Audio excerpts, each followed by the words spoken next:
Meeting for Thursday, May 14th.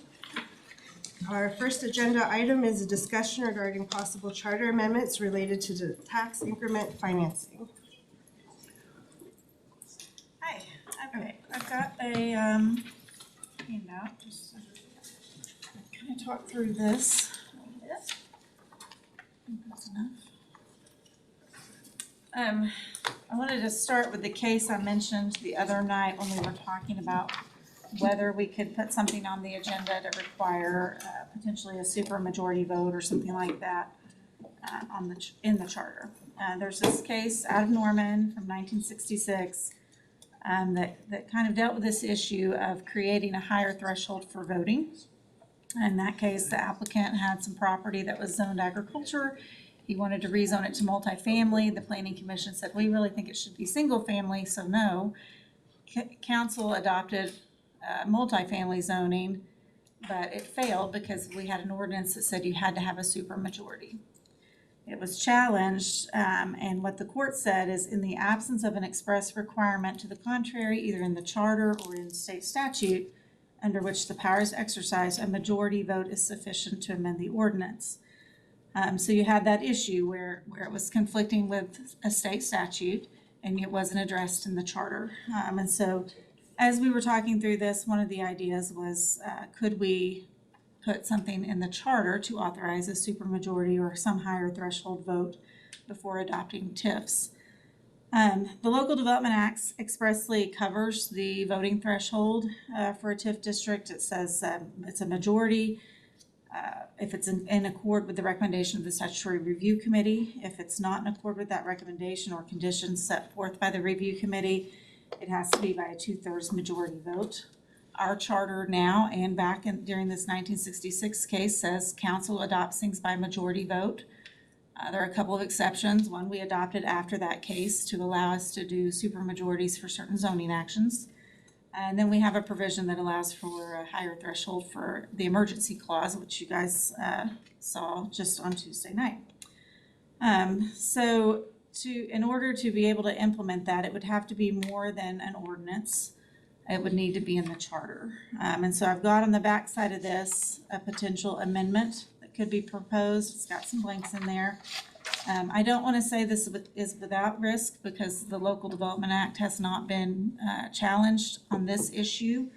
So there isn't really any case law addressing that. It's not quite the same as that Development Industries case because in that case, state law authorized cities to exercise zoning powers, and we don't get that same grant under the Local Development Act.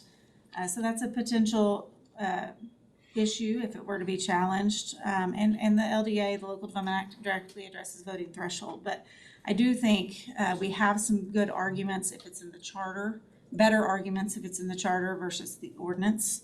And so you can see there in the language, I just kind of looking around in the charter to see where it might fit logically.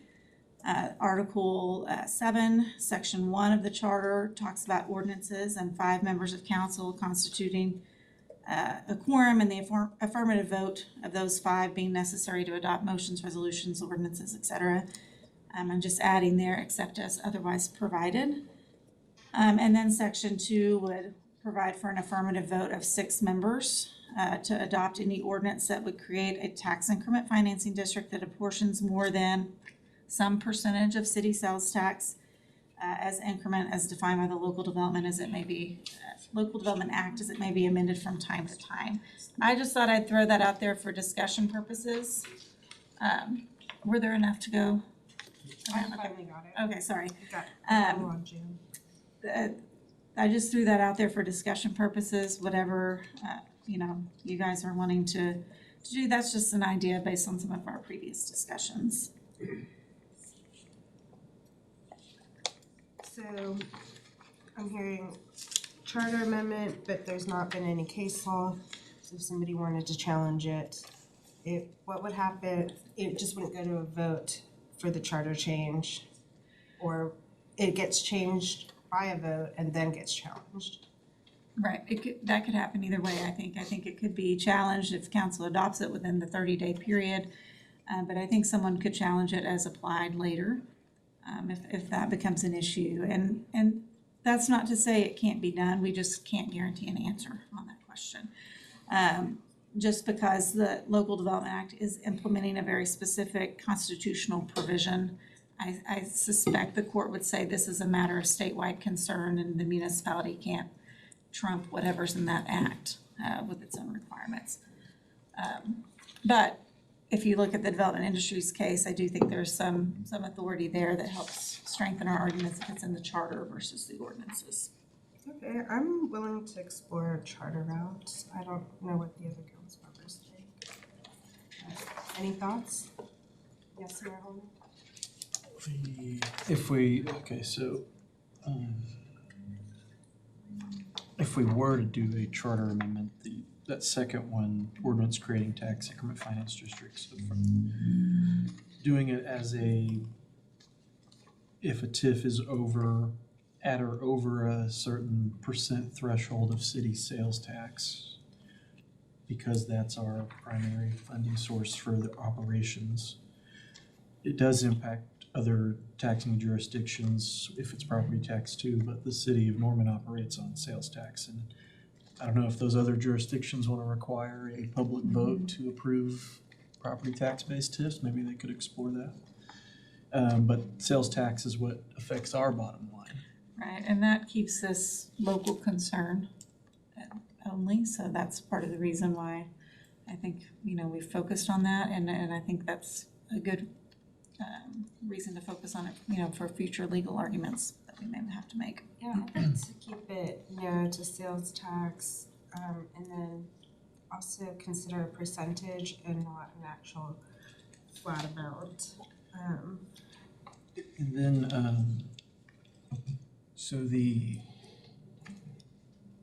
have you guys done, the legal staff done much looking into the Bethany situation?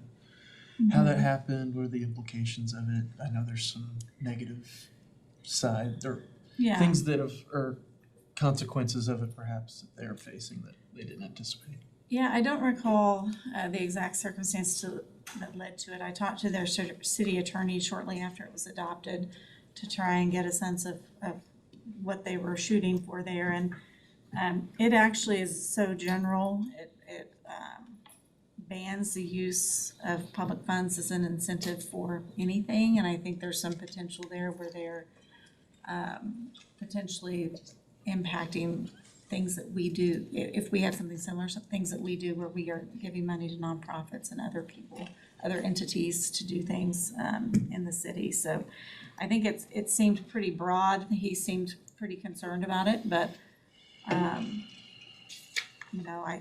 I think I want to say it was actually proposed at the council level as a charter amendment. It wasn't an initiative petition, but I'd have to go back and check. It's been a while. It wasn't challenged or anything since It's not been challenged. And then, from what I understand, they haven't had any TIFs come forward since then, or I don't know. No, and I don't know that they had any that actually got adopted before that. That's interesting. Okay. I think they had proposed some sort of incentive to a business outside of the TIF process.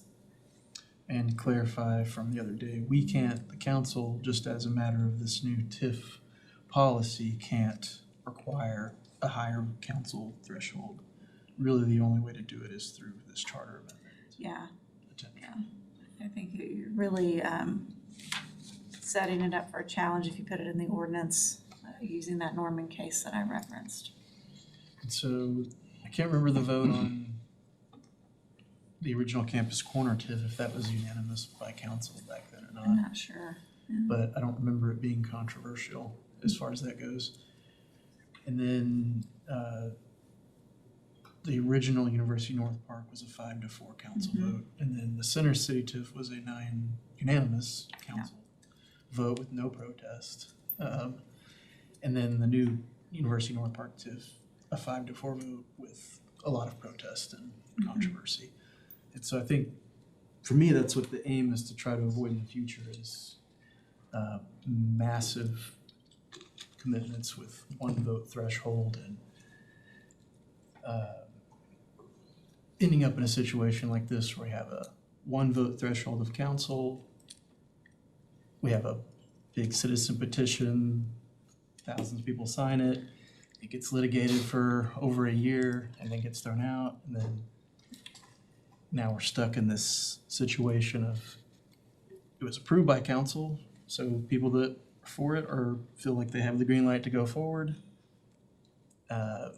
Those that signed the petition and want to go to a vote feel like it's like just left hanging with no resolution on that end of it. So, and I feel like something like that, if it can't get 6 council votes, then maybe it's not worth doing, or private investors should cover the cost of it. That's my opinion. Is that your thought? Yeah, on for now. Councilmember Dixon? Thank you. Are we planning on sending this through the Charter Review Commission as we've done previous charter changes in the past? I asked staff and they told me that we don't have to invoke another committee. Yeah, there's not a requirement to appoint a charter review commission except once every 10 years. Our last one met in 19 and 20, and those amendments were adopted in 2022. The recent amendments adopted this last April were proposed by council and didn't go through a charter commission. Councilor, I would say especially if there are additional amendments that council may want to explore, then that might be something we should do if we're like, well, actually we want a deeper look into the charter as a whole, or we have multiple questions, I wouldn't be opposed to it if that was the case. Makes perfect sense. And I should say a similar question was considered by the 1920 Charter Review Commission. I think the specific question was to include on the ballot something that would require a vote for any TIF over $5 million. The commission never reached consensus on what to do with that, so it failed and council didn't put anything before the voters. And I was gonna say, I got an email from Catherine that has the minutes of all those. And I wanna say that page is 25 in that document, if you would like it. Yeah, it's the final report. We assembled summaries for every single thing that they considered. So it might be useful because there's other issues that continue to circulate that they considered and didn't move forward to the voters. If you wanna look at other issues that might be good for a charter review. Yeah, I was gonna say, it sounds like a worthy topic for a priority for the trees. Yes, Councilmember Hinkle? Just a question for clarity on charter amendments that we vote on. Do we have to have a supermajority on those? I can't remember. No. So those can be 5 to 4? Are you suggesting we also think about that? I mean, if we're gonna Wanna, look at a charter change, we might as well make it equal on both sides. So if we're changing rules, then don't wanna be too controversial in the ability to change those rules. I don't wanna set future council up for issues either, so. Yeah, agreed. Yes, Councilmember Bruce? Got a question on the wording on the tax compliance districts, the very last paragraph, we talked about the percentage. Portions more than blank percentage. What are you thinking there regarding what percentage we're talking about? Well, I was leaving that up to you guys. Well, We've had TIFs that, I'm not talking about the number, it's how you present the number. So there's 2 different ways to present it. So 4.125, right, is the tax, and there's a certain, it could be no more than 2%, or you could look at it differently. So, well, 80% of, you know what I mean? yeah, so So what number do you use for that? yeah, so I use the terms from the Local Development Act to hopefully clear that up. Apportions more than, if it was UMP 1, it was apportioning 60% of the city's portion of the sales tax increment, or as increments. So it's really trying to get to just that city portion. It may be, if we adopt this ordinance that prohibits apportioning non-dedicated or dedicated portions of the sales tax, we might want to put that in there. But I didn't put it in there because that ordinance is not on the books yet. Does that make sense? Yeah. Okay. Is that it? Mayor Holman? Yeah, I mean, the question about what it could be or should be, I mean, I thought about 25% or 50% of that, or a percent of the general fund. If it exceeds whatever percent of the general fund, it would require that threshold. But then it's like, okay, if we set it at 25%, so someone just, if it's a 24%, then it requires 5 votes. But if it's 1 more percent, then it requires 6. 24.9, yeah. So I don't know if it has to be even a set percent, or if it'd be better if it was whatever percent of the most recently approved general fund budget. I don't know. Well, Something and I like didn't that. put a dollar amount because, you know, that was one of the things the Charter Review Commission struggled with last time, is $5 million. Even in 2019 is a lot different than $5 million today. And the in center terms of city what you TIF can get is for over it. 50, Right, projected to be. right. So That's about the original TIF I think rate. percentage is a better way to go, but I hadn't thought about percentage of the general fund. Just that being the kind of, for me, the precipice or whatever for it. It's the general fund, protect the general fund. So yeah, I don't know if looking at it that way might be better than just saying, well, 25%, anything over 25% of what? 25% of the increment. But I think maybe the percent of the general fund might be something to consider. I would add to that, I'm kind of curious about not Center City, Campus Corner. That was a percentage of both ad valorem and sales tax. What percentage was that for the city? Ooh, I don't remember. I wish Anthony Francisco was still here. He lived that one more than I did. That was already over and done with when I started at the city, but it was sales tax and property tax. It was only around a $2 million TIF, somewhere in that range.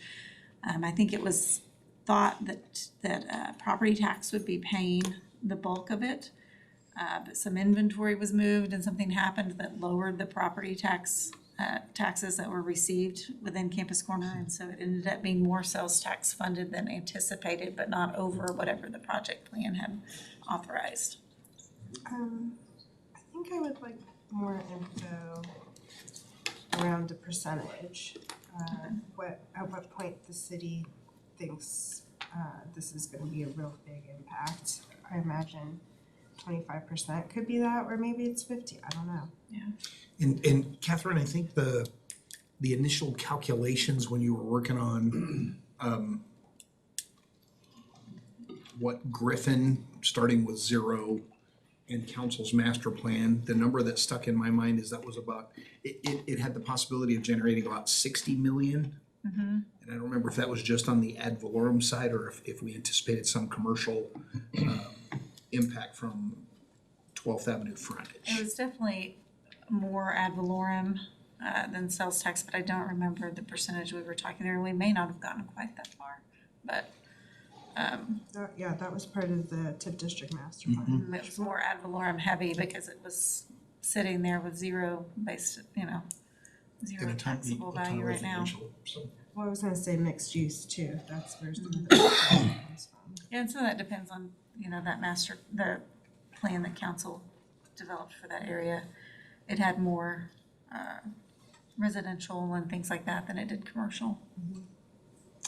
But yeah, I would be kind of curious, like, if 25% was a major sacrifice or not. I guess it depends on the year because sales tax is so volatile. So, but yeah, that's my only question about picking a percentage is what's the threshold where it could have really long-lasting effects. Sorry, we could do like a provision where it's a percentage threshold or a dollar amount threshold, and that way it gives a little bit of scale for the projects that are presented. So we could be like 10% of whatever up to X amount of dollars. Okay. I mean, it might be a little more tricky, but it may give a little bit more flexibility to have it on I don't wanna say a sliding scale, cause that's not the right word, but something that correlates. And I wanna say a long time ago, Anthony Francisco did say that if you were gonna use sales tax, it's because you're anticipating that there will actually be that gain that makes it worth it in the long run. So I think it comes down to a little bit of a value judgment, what that is. But yeah, I don't know. I don't think we're gonna figure it out today, so. If staff would, we'll take a stab at some analysis based on the proposed 26-27 fiscal year budget. So if we look at that budget and say, what kind of percentages of sales tax would have an impact, and we're using that set of numbers to apply. We'll work on, when we come up with something that we think makes sense, we'll put that back on the agenda, bring it back to you, if that works for you. Alright. Are there any more questions for Catherine about putting things to vote and whatnot, or a charter change? Questions? Look forward to more discussion. Yeah, same. Alright, thank you, Catherine. Thank you. Next up is a discussion of interim solutions for homelessness, and is that you presenting? We've got a team of staff members participating in the effort. An interim can mean two things, and we would love to zero in on interim being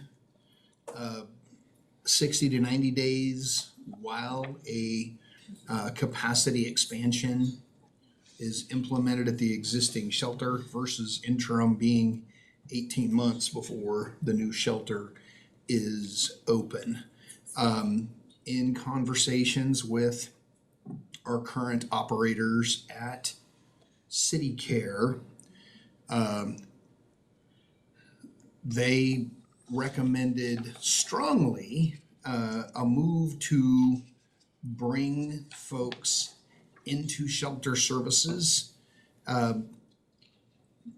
as efficiently and timely as possible.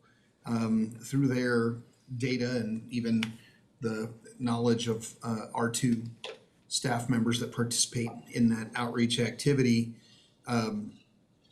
18 months in a tent really doesn't advance the individuals any closer to being housed. The data strongly supports in shelter services, the ability to get housed goes up pretty dramatically, to the point where City Care said, look, we believe so strongly in the need to get people out of tents and into shelter, we'll bring money to the table. If that meant, how much do fire sprinklers cost? You let us work on bringing some cash to the table for an 18-month investment in the current shelter. We believe we have access to some kennels that could be configured in and around the existing shelter. And if council believes that endeavor is worthwhile, then the interim conversation has to do with now in 60 to 90 days when new beds become available in the existing shelter building. So we've had lots of conversations in the last couple of days regarding what a 90-day interim solution may look like.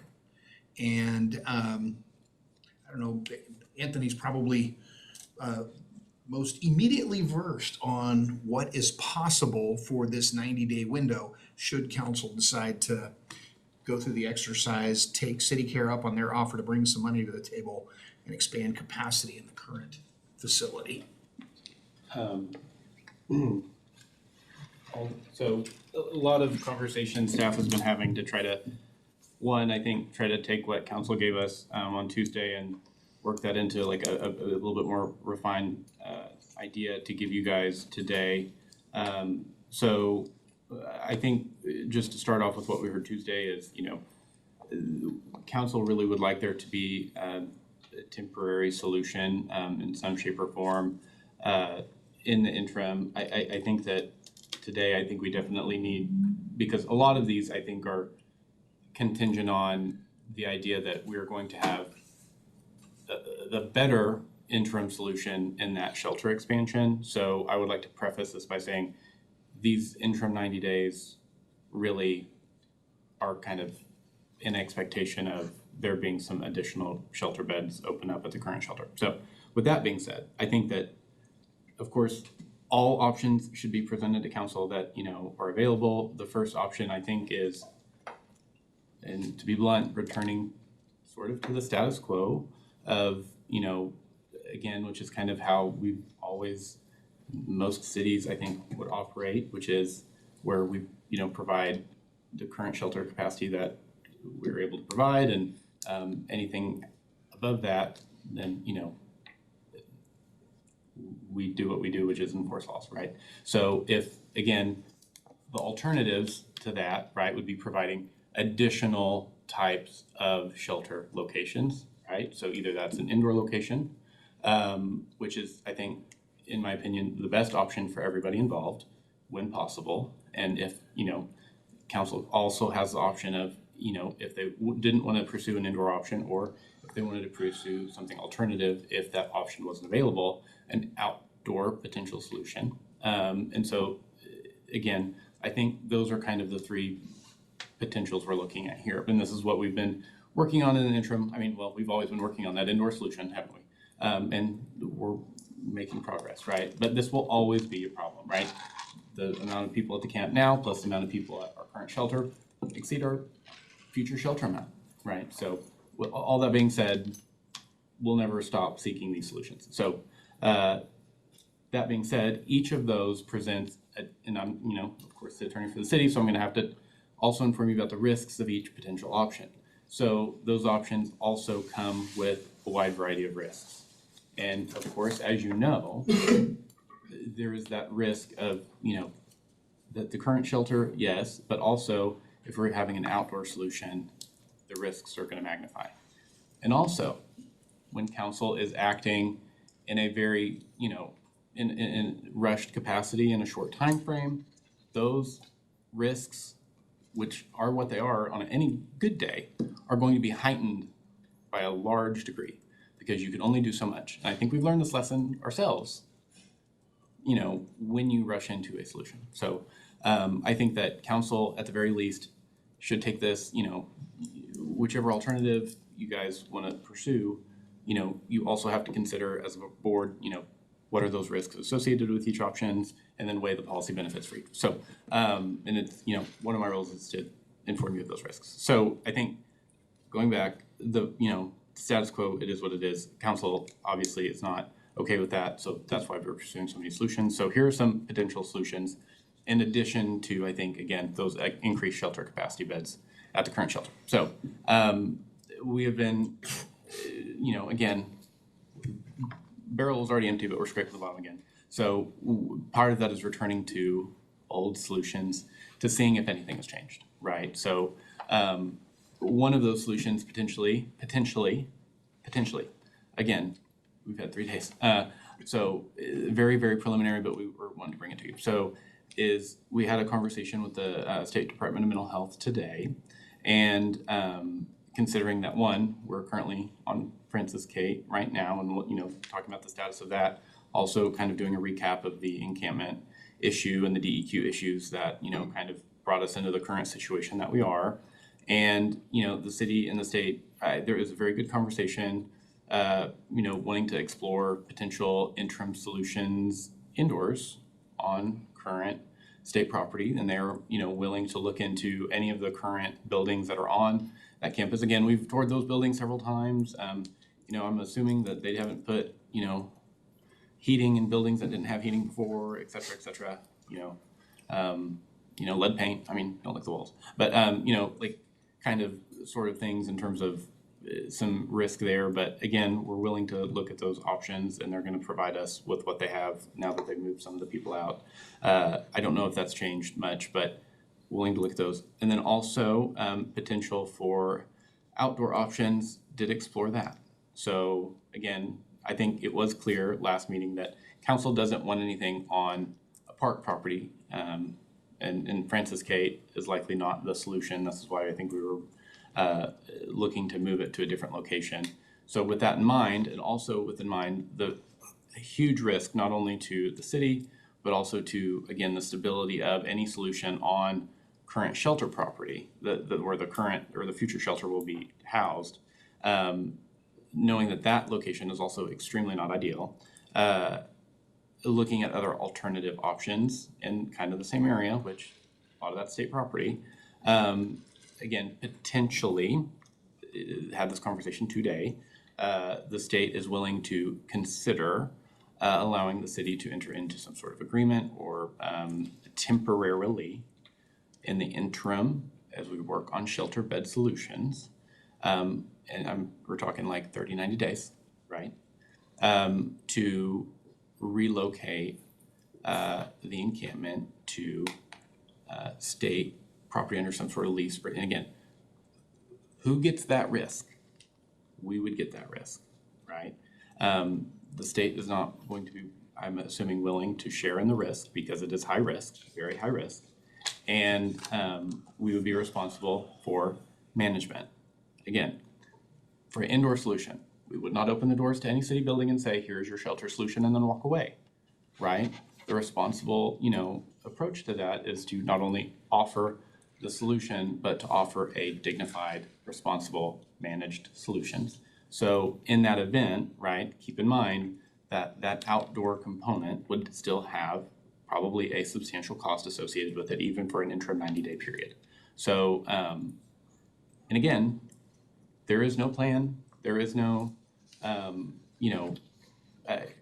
we have not had the luxury of working, 2 months on, or, that's even a small amount of time on how would we do it well, right? So just there's some risks obviously associated with that, but that is kind of the potential proposition that we are looking into for an outdoor solution.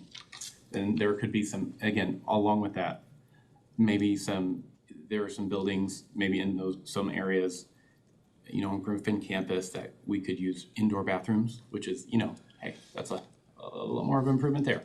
And, maybe showers and stuff like that. Limited facility use.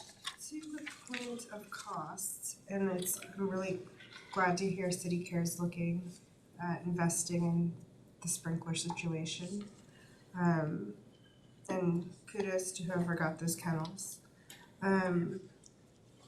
For the outdoor costs, if you have access to indoor bathrooms, or let's just say entities helping provide those porta potties now, if they wanted to put money towards the management of this outdoor situation, like there's community investment to help make up what it would cost us. Do you have an in for someone in those discussions?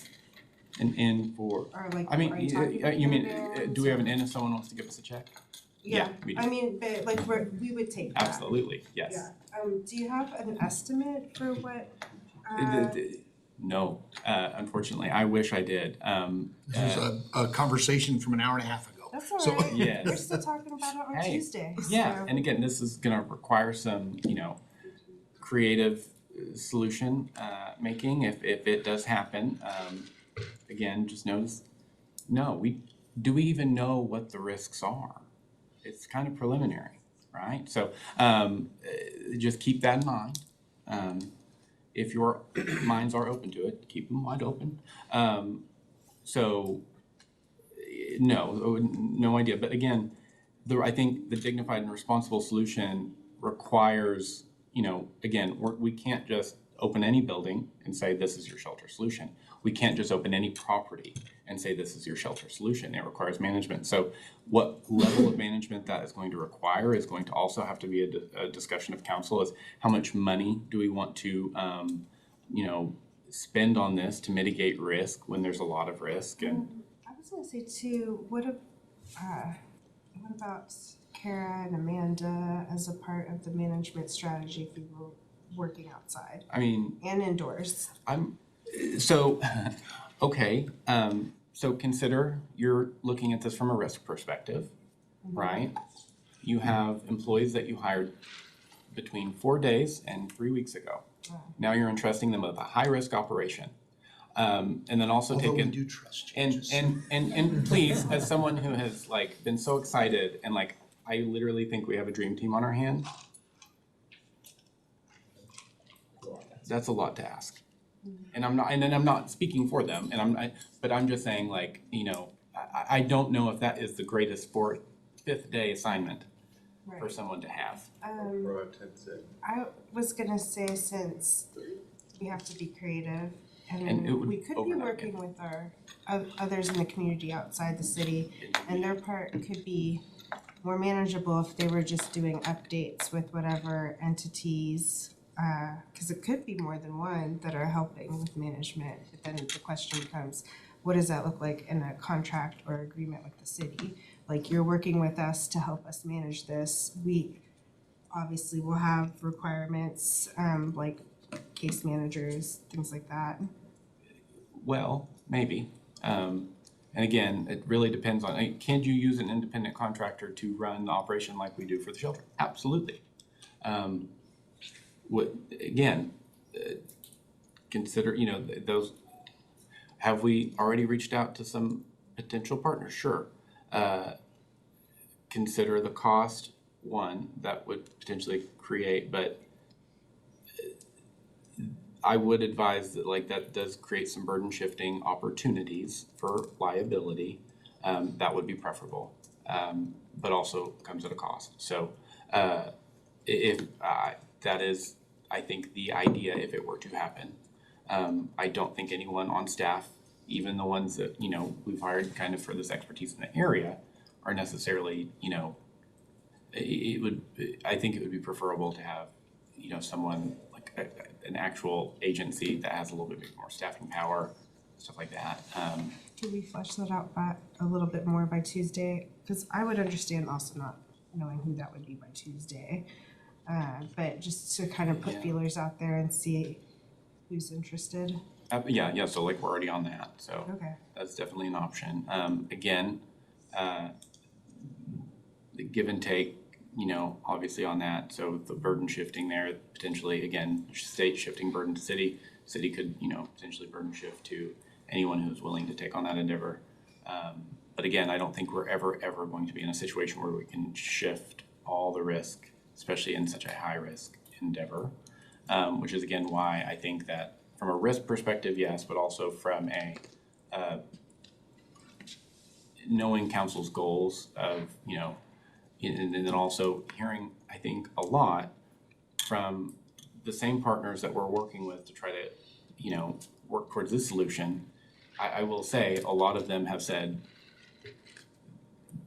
for example, it is not a dignified solution potentially, and so that is, I think, why we're pushing so heavily for an indoor solution, because I think that is and I think everyone agrees that's the best option, right? So I think that there has been a lot of pushback from service providers on an outdoor option, I will say. Okay. Are there any thoughts on council? Can we start maybe by, I think staff really needs direction specifically, like, because I think you could probably break this down into two different considerations. First is permanent indoor, or you know, not permanent, but like indoor expansion beds for current shelter. And then you could also, I think, Okay, we can take secondarily. them in two parts. I'm in favor, obviously, of expanding, because that is, and again, now there's kennels, so there's even less reason to say, no, I can't do that. And then knowing that that case management will be consistent is, I think, hugely important to someone's success, even though we know that there's, you know, a bottleneck on housing. And I realize some people will be harder to house for different reasons that don't have to deal with having a pet. We can get to number 2 in a second. Thoughts on council? Mayor Holman? So city care willing to pitch in for updating the building, is there an idea of what is we have a contract with them for a certain amount for operations. The time period wouldn't be changing from 7 PM to 7 Correct. AM. So would adding X number of beds require them to add people? And if so, what would they? Potentially initially an extra body, and it just boils down to a line of sight. If Lance, our building superintendent, and his team, the goal is to open up the line of sight as much as possible just to make supervision easy while the clients are asleep. City care crews are wide awake and eyes open, just, making sure things operate smoothly. So depending on how the inside of that building can be modified with a door here and a firewall there, they may need an extra body, and basically and Anthony, of course, familiar with the contract, it's on a reimbursement basis. Would we need to modify that contract, or would we just need to potentially appropriate an additional dollar amount for the reimbursement? They have a budget, and so it would be an amendment to the budget, which is very simple. And again, if depending on the amount, could be approved by the city manager, or again, just be a contract amendment. Or again, contract will probably for the next fiscal year will have to be in front of you in June. I don't think it will be in that contract because we don't necessarily have that worked out yet, but it's very simple to add that, and you can do it quickly. And there still aren't any other buildings to move the Gray Street Shelter to Nope. until the new one's built. Agreed, yes. The rec center at Griffin is still in the same condition, I guess. I'm sure it's deteriorated since then. Okay, was my main one is about having to amend the contract and what that cost is. What is the cost of installing the new stuff, the cost of the new contract, and then where does that come from? And then, other than that, I'm not hearing or seeing any other options from anybody about what to do until the new shelter's done. And as Anthony described, an option and how it has worked historically is when a camp is disbanded, the individuals find themselves a new spot. And typically, in not too distant a future, the phones begin to ring and new complaints about new camps popping up. That has been the way. The concept of taking another interim step to the future permanent shelter location buys a couple weeks versus maybe that 90-day interim step still on state land, not too far from Cape Park. If this were easy, we'd already done it. So now it's down to the hard parts and the really tough questions. In terms of resources we have, we've got HVAC systems that had been removed from other facilities that are available to provide the climate control in an expanded shelter here. City crews to be able to install a firewall here and add additional restroom capacity. Most of that will be done in-house. Resources that are available to make that step come from the initial budget to obtain architectural and engineering work on the permanent shelter location.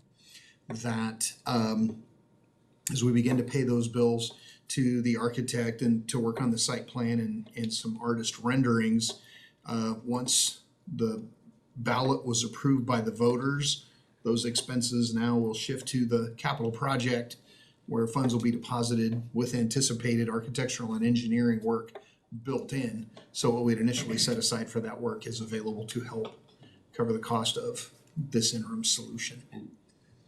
So also, I would just like to, this doesn't, I just want to, from a staff perspective and from direction, we will still need direction from council on what to do with individuals, even if we do an outdoor, because again, the outdoor solution, no matter what it is, I mean, think about our unsheltered pit count, right? And think about the people who aren't visible right now at Francis K. Park.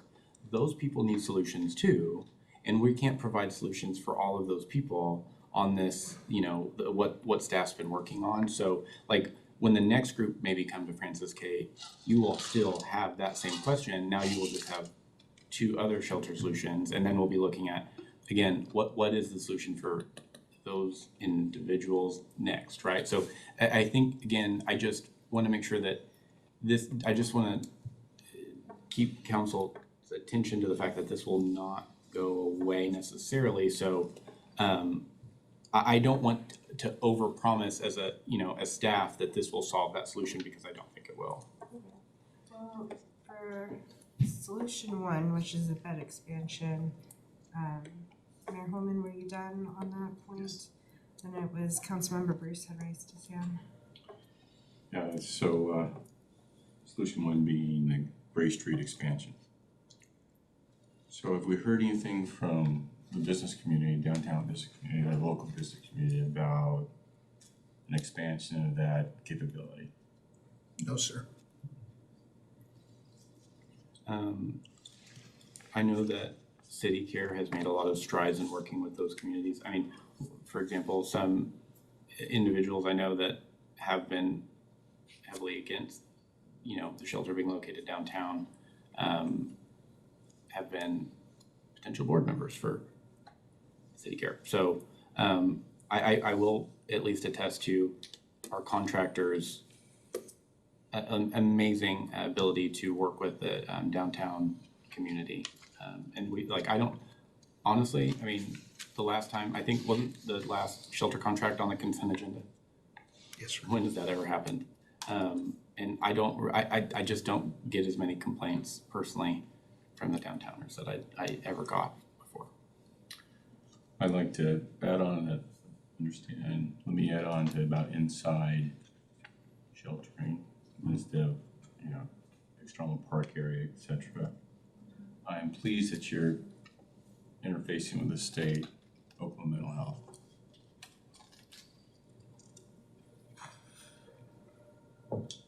I get, you guys have the site profile when they're going to move out, when they're going to start transitioning. Mm-hmm. I wouldn't call it that formal of a. We are aware of what they've told us. So you've done your analysis as it relates to, hey, this is what we anticipate may happen in the future related to that hospital moving. Oh, yeah, yes. If we're looking at the tsunami, you're implying for the future. Tsunami of demand. Yes, but I'd also put that in the category 2, because we will talk about that other outdoor situation in the future. But this is just for the expansion, because I think staff just really wants clear direction on that.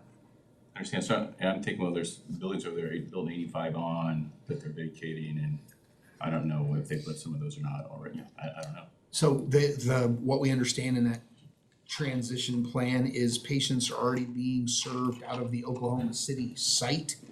And it is my understanding that by December 31st, all of the patients under Griffin's care will be served in OKC. Understand, I want you to keep those pipes open with Oklahoma Mental Health regarding opportunity, because I think you're going to need more of a transition area on Reeves than what you're anticipating now. Does that make sense? Yes, sir. Last thought, I saw another council member raise their hand. I don't have a Okay, last and thought. we can always come back to you. Councilmember Dixon and then Hinkle. I was just gonna say, I've had 4 business owners downtown reach out to me, and they're not interested at all in adding beds downtown. They're still having issues with the number that are currently in the shelter. And so I would not be interested in adding beds downtown on Gray. I mean, it sounds like we're over $250,000 in construction, to add these beds, and we're not gonna get that out of it in 18 months when we sell it. I mean, if somebody would like to, I mean, I think the real solution is churches and nonprofits, but that doesn't seem to be happening. Have any churches or nonprofits reached out to you? None to me. I talked to Councilmember Gansberry today, and he was going to call some churches. Councilmember Kirby couldn't be here, had a health appointment. He said he wasn't for a park option, which the item 2 is that. I think he would be for this, but he did say, and then former Councilmember No Fire also reached out, that there is an entity with land that would like to turn it into a halfway house, which I asked for clarification meant like wraparound services, more transitional housing than permanent supportive housing is the vibe I got. I said I was supportive of zoning. The conversation was maybe they might be interested in doing an outdoor solution until there was an indoor solution. But I would say if anybody's in opposition to expanding the current site, that they definitely be reaching out into these communities and giving us solutions, because the 4 business owners I don't think are reflective of the entire downtown. And further opposition to that, the alternative is people camping in their alcoves or out on their stoops. Some businesses downtown allow people to sleep under their awnings. So it's a variety. I would prefer that people be at a safe outdoor thing, and that's for item 2, but item 1 makes it so that they are engaging with case management and have a safer place to be, because I mean, I've discussed it in the future that we should probably have like a inclement weather plan, but mostly thinking about winter. It's just not safe to be outside. But I also think the summer is not a great time to be outside either. So, do you have any thoughts about like what churches that you're aware of have land, or would you be supportive of them if they wanted to take on that outdoor camping? Absolutely. I mean, I've spoken to former Councilmember Hall about, thought there was one like ready to go, ready to jump out there. I don't know where we're at on that. It's a very frustrating, it's pushing a rope trying to get, some stuff opened up on where you think they would be more than willing. Or if those business owners might be willing to help with people getting into housing if they are not interested in having people downtown. There's people already ready to go.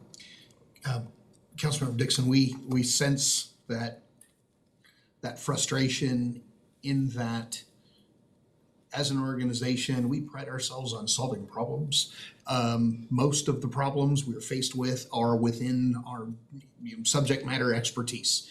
We can build bridges and provide recreational opportunities and public safety issues as well as anybody. And here is a challenge where, we believe the lion's share of the obligation should be that of the state and county Department of Health. And we are the ones faced with the issue, and we're trying to solve it in arenas that are just not our wheelhouse. Being asked to address things that the charter never anticipated. And that is that sense of frustration. This is the single most challenging issue local government's ever been asked to address, and not a single city government has solved the problem. Also, since he texted me, I assume he's okay with me mentioning, it's Hope Ministries House, if you're familiar. I'll just say that former council member No Fire said he had talked to Commissioner Hughes in November about this particular plot and people's interest. I think there's an entity that like funds Hope House or Hope Ministry House, and the long-term plan came from them to have like a halfway house. Councilmember Hinkle and then Bruce.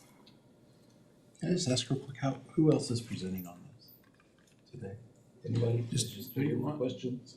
here to answer questions, so by all means. Just in case there was anybody presenting, I just wanted to invite you to come sit with us. Okay, so I got a lot of thoughts on this, and I did receive calls today from downtown business owners who were not a fan of the expansion just because it was temporary 7 years ago and it's continued to be that way. How many people are at the camp right now?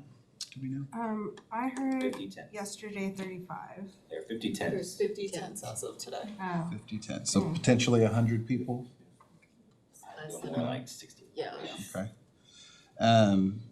The capacity of our current shelter 54. is based off of square footage and the fact that it doesn't have sprinklers, or is there a threshold A lot of? of different factors. Yeah, there are spaces in the building that should not be occupied just based on access to wiring and where firewalls are and the limitation in plumbing. So are we available.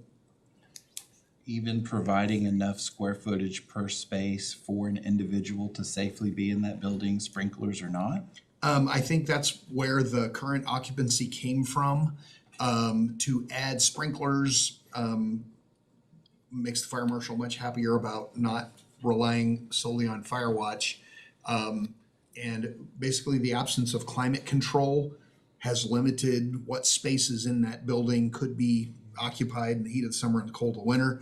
We do have a mechanical system that we could install and climate control a back portion of the building. And if it's fire sprinkled, it could be occupied. So those have been the limiting factors to date. So we're looking at another expensive temporary solution that it was already controversial and has been on both sides. That would Okay. be correct. So several months back, I suggested that we explore the options of creating a 501c6, something that would allow churches and other partners that have missions that are in regard to this to pull their resources together and make a greater impact. So it's gonna be after my time, obviously, but I would still like to explore that through whatever channels that we can, because I think that that opportunity really does have some legs for property purchase.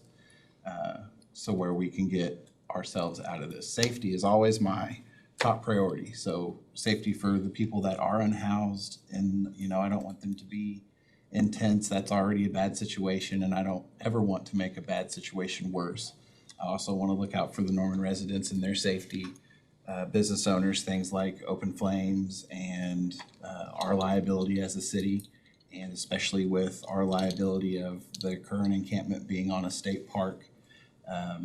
And Governor Stitt kind of doing what he wants to do. I mean, if he says, I'm taking away all state parks, then, you know, if he terminates our lease on all our state parks, then we lose Sutton Wilderness too.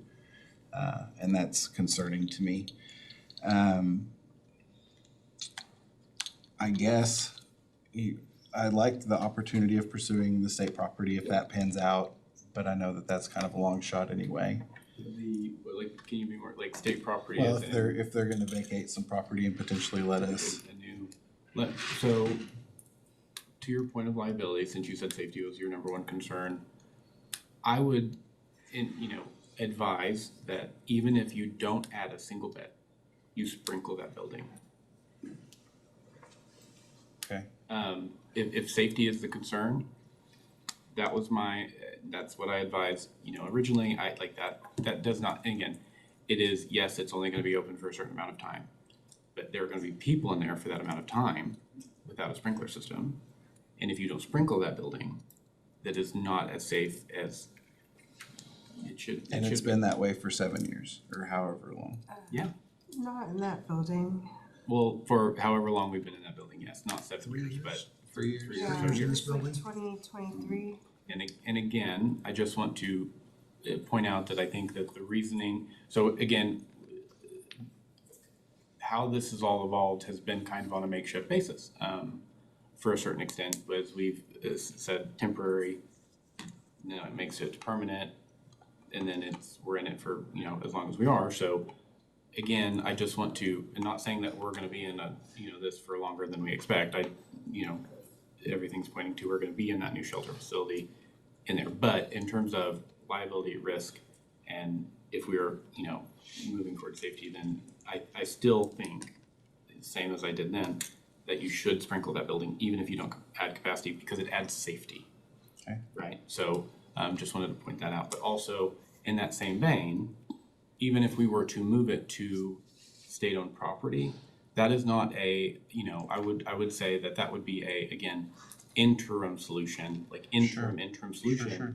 And again, interim solution, we're just, what you should be thinking about that is, it is an opportunity to add more beds where we don't have them. But we would only be adding beds until we added new beds to that shelter. So again, I don't necessarily think, unless you just want to add beds for 30 days and then go back to not having those beds, you shouldn't do that, right? It's really meant as, and we are trying to find, based on what we are understanding council wanting, a way to get to the next-ish solution.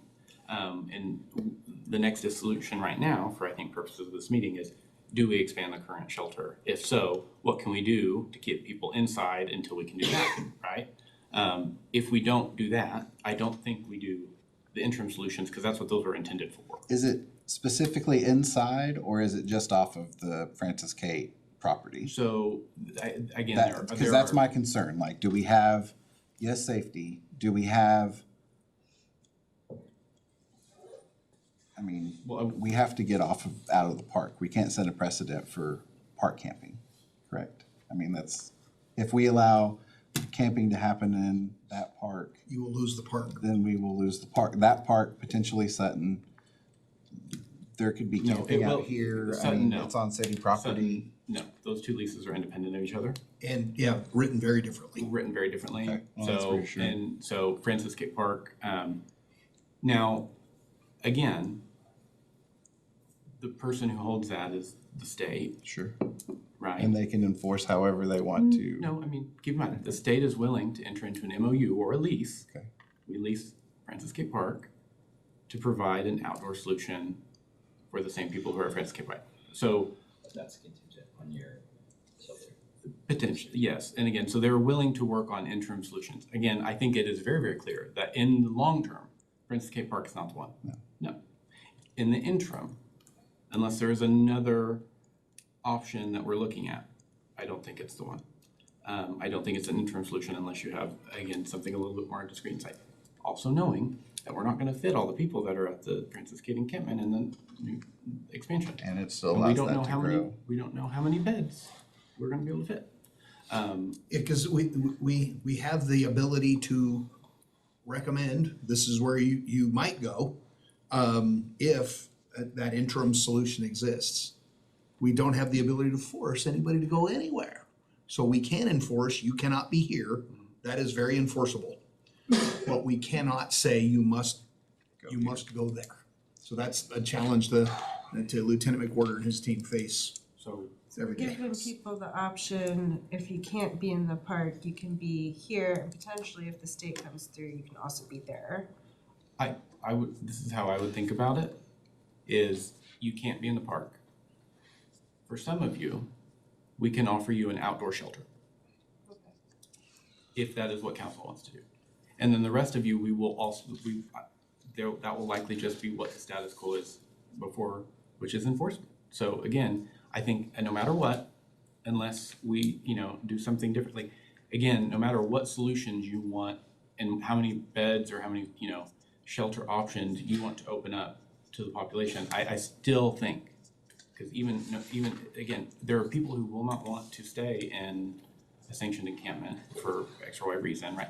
There will still be those people that you will have to, unfortunately, I think, you I won't would have a say solution for. I've met one of them, and he's definitely not staying on Francis Kate, he's somewhere. Yeah, and So- so there's still no solution for that person. So again, I really think that the way that the reality we're in is this is a discussion about whether or not we should add current capacity to shelter population, and if not, I mean, I'm not necessarily getting the feedback that, no, we don't want to expand the current shelter. Yes, we want to instead do an outdoor encampment. So that's kind of the things, like kind of how many options do you want us to pursue? I'm gonna say all obviously, but for the first part, expanding beds, did you have to add on to that? Oh, yeah, I'm not done. Okay. You can go ahead, or I can continue after your thought. Because the ultimate goal for this part of it is to make sure staff understands if we're expanding current shelter capacity. So I always view the situation with the unhoused in anywhere as kind of like a broken piano, and we have to fix all of these piano keys to make the piano play right. And sometimes we have to do temporary solutions to get everything working. And I know that we've made a call to the faith community, and I know individuals want to help as much as they can. But as a temporary solution to help potentially ease some of the burden on what the shelter would intake and what's happening on the campsite, I'd like to propose an emergency ordinance for residential camping, to where if there is an individual that wants to allow somebody to camp on their property, it's under their insurance and they take the liability. They can come to the city and apply for a free permit so we know who's doing it, and we can have a team that manages it. I mean, if we're talking 65 people, that's not terrible to manage if it's kept up with.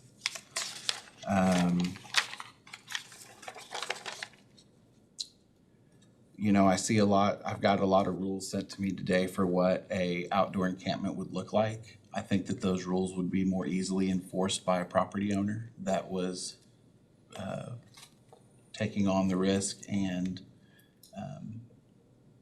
you know, opening their good nature to somebody in that capacity. I think all of the rules that I was sent today would be fantastic if those were enforced on a smaller level, reducing camp sizes down to one, essentially. Where not limited by homeowners associations or landlord lease rental agreements or anything like that. And they can stay, I mean, there's not a limit on where they can stay until the emergency ordinance ends. So if it ends up being 18 months, then you have people that aren't displaced for 18 months and we have the shelter open. And Your Honor, in that space, we do anticipate continued throughput of the existing shelter beds, so. Well, and I'm not saying that that's gonna take care of everybody, but that will give churches space to open their doors, their congregation members to open their yards if they want to, people that are already involved. I mean, we have several organizations that are already very familiar with the population that we're trying to help. So, you know, I'm sure they would be more than willing to help us manage those matches or something along those lines, to where if it provides stability from now until 18 months from now for 15 people, then that's a better solution. I'm not opposed to that, but just for staff's clarity, are you for the expansion of the current shelter? I would like to explore other options first. Okay. So in that, and I'm looking at a couple of attorneys in here, ordinances are something we do. That is in our wheelhouse to, with council consensus, work on that draft that we would bring to you as soon as possible. Tuesday. And go. And then the opportunity to say, if that draft meets your standard, we would notice it for first reading and second reading and go through that process. So that's still a little ways out. Just recognize that, I mean, we can go as fast as we can go, and ordinances require and first reading, second reading, there's 30 days. just like anything that we do, I don't want it to be rushed, but, you know, obviously we're on a time commitment here, but there needs to be guardrails on it, and there's a lot of examples of how encampments are publicly managed. I think that a lot of those rules could be applied on an individual level for somebody who is extending that courtesy. And I was just gonna say, just because we are missing another set of council members, should they email if they Well, missed? sorry, go ahead. Should they email staff if they missed, and assuming they're listening and want to put input in before? And if they're in an appointment, we'd be happy to email them a link to the current conversation, ask for their input, and hopefully have a summary of that to you on Tuesday's conversation. Okay. I would just say that council member Gainesberry is for sure listening right Okay, now and watching. For open meetings purposes, He's not. we kind of want to avoid including council members who aren't at the meeting currently in the discussion to the meeting, because then they aren't at the meeting, but they're still contributing to the meeting, so. Yeah, well, I'm If definitely, at I all just said he was watching. No, I know. yeah, not chatting with anybody not sitting here, but also recognize, we don't have everybody here. Okay, so, Councilmember Bruce. I caught at the very last about the $250,000 for upgrade of the Grace for sprinklers. Am I following that conversation? That would be the It's city's part of cost. it, yeah. So it started as a discussion about adding sprinklers, and then I think it ended up being more than that, so that the amount you're referencing is including adding bathrooms, like it is essentially making it it's a lot more than what I think just adding sprinklers. There's also a mention in first command about willingness of city care to partner with the city for a certain amount to make that happen. You know, I don't know if that was part of the 250 or something separate, but has there been any thought about incentivizing the nonprofits with that 250 to increase their capacity? In terms of, I'm assuming you're Capacity referencing, for housing, the shelter, emergency shelter. like, for example, if just thinking where you're going, like, if we dedicated that, or if we put that towards, like Salvation Army or someone to increase their capacity. Well, Or I like would- someone currently existing. who I would hope the offers- city has a good idea, the nonprofits within or outside of the continuing care are the mature nonprofits that you do an RFI with and say, hey, I have this opportunity. Are you interested in increasing your capacity? So, And we are giving grants or something like a grant to do that. In lieu of, spend it this way or spend it that way. Yes. we could absolutely do that if that was the direction council wanted to go. So I would think almost a two-pronged approach, because I know you're gonna have some people that, no, I don't wanna go to shelter, but I'm gonna camp.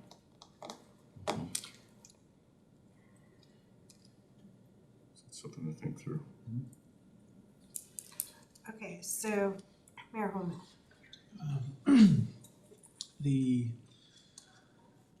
Expanding the existing shelter isn't ideal. We've been discussing it many times throughout the years. But I just don't see any other option in the immediate term. I think the proposal from Councilmember Hinkle about emergency ordinance for residential camping is very worth exploring. And I've had some residential property owners actually ask about that. Express that they would like to be able, they own multiple properties and they'd like to be able to allow that on their property. So, and they're actually someone that doesn't support the shelter. They don't support it and they voted no and they advocated against it. But they've asked, but I'd like to use my private property to let people camp on it. Any So- stipulations on that, like they're expecting a rent? No. Okay. So that's just one anecdotal resident, property owner in the first courthouse and original town site neighborhood.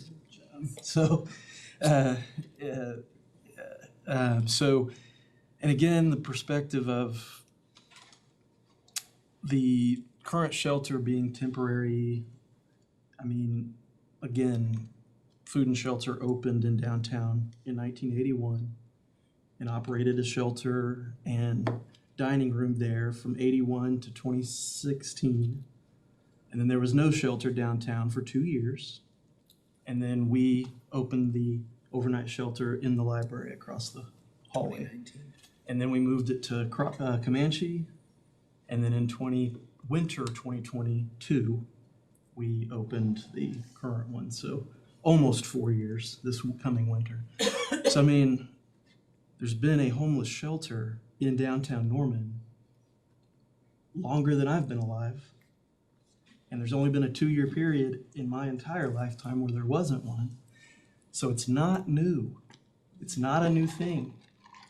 And it predates many of the businesses that exist in downtown, actually.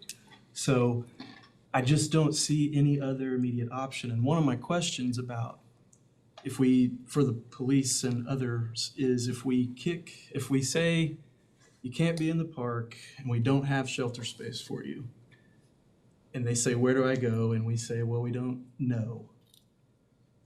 And they say, well, then I'm not leaving this spot. The solution that leads to it is, well, we're going to arrest you, right? Eventually, yes. So you do arrest them for trespassing, and you take them to the Cleveland County Jail. I mean, on a daily basis, how full is the county jail of violent criminals and? It's run by the sheriff's office. We don't keep track of that. Okay. So, I mean, question about a homeless person who's arrested for trespassing and taken to the county jail, how long are they generally going to be there? That's an Anthony question. Not very long. Depending on the charge, I mean, usually they get out within the day. Like just trespassing, I they don't told the put it on police, that. I'm not gonna do what you said, I'm not gonna leave this spot after I you mean, told me to. keep in mind, that's also, I would say would you say that's rare? I mean, most people move on their own. And they're offered several opportunities and resources, and Before you're you right, they go to ask the that question point. of, hey, where do I go? It's a And our progressive answer is, step. we don't know, Yeah. but And probably a lot of them don't wanna get arrested, But right? So, the vast majority of them will, Yeah. and they will But find somewhere else. in the case that you do have to arrest them, or that you end up arresting them It's for a short-term. trespass, they're not gonna be in the jail. Because I've heard people say, why can't we just arrest them, put them in the jail? The jail's not gonna keep them, right? Not long. And Griffin isn't gonna take them either and keep them very long. If you're arrested during business hours, they're gonna take you to court to post bond, and more likely than not, you're gonna be OR'd by the judge. If you're arrested after hours, you would be arraigned that next day. If you're arrested on the weekend, for example, you're arrested on Friday, it would be possibly till Monday. But usually if I were arrested today, I'd be arraigned tomorrow. And more likely than not, the judge is gonna OR you because we have to pay to keep you in jail. And our judges are more likely than not gonna OR you to come to court. We've got a community docket for homeless people that they're really good about showing up. So a day, maybe 2 or 3 days, depending upon when you get And arrested. it's probably the same if it's loitering, trespassing. No, there's no You'd have loitering. difficulty with loitering because there are First Amendment concerns about Well, loitering. But I know it's not law yet, we may not meet the population threshold, but that new governor signed law about loitering and if we're not enforcing. it hasn't been challenged yet, but And that was, there's probably some unconstitutional provisions with regard to loitering issue, because what does that mean? And we've been talking about it from the perspective of, and this has come up in the past, it's been questions like, I've gotten concerns about, well, I was in the park this afternoon and there was a homeless person there and they scared me and I want you to make them leave. During the day, I can't make you leave a park. A park is not only, it's open to the public, it's a designated public forum. So we've been talking about the issues of things like noise and arguing that you saw in some of those rules. Some of those are First Amendment concerns that we don't have the ability to do anything about. I don't have the ability to tell somebody in a park during the day, during those times from whenever we set the park hour, we don't have the ability to tell you you can't be there. The issue often comes after hours, and that becomes the question, but even then, you're back to the issue of most of the time they're probably gonna leave, what do we do in the interim? But that's why we're struggling with the rules issue, because we as the government have a lot of limitations in that particular form with regard to what we can and can't do. They have limitations for police officers because the issue, reading things like no disturbing the peace. If I'm making noise, when the police officer gets there, if I'm not making noise, it's not an offense that was committed in his presence, so there really isn't anything you can do about that. would be helpful if it were moved to some place other than a park. Because again, you have a lot of First Amendment concerns with regard to what you can and can't do in that particular form.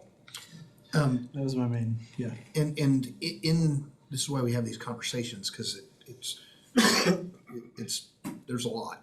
In the conversation today and Mr. Purinton's persistence with the state and those challenges, the building that we all thought was a much better option than the Gray Street shelter was the big gymnasium. One of the issues that we recognized at the time was climate control. They had a big boiler that hadn't been fired up in a decade, which was not gonna be feasible. But a dual pack, a heater air conditioning unit that we have, it wasn't an inventory at the time we had that conversation.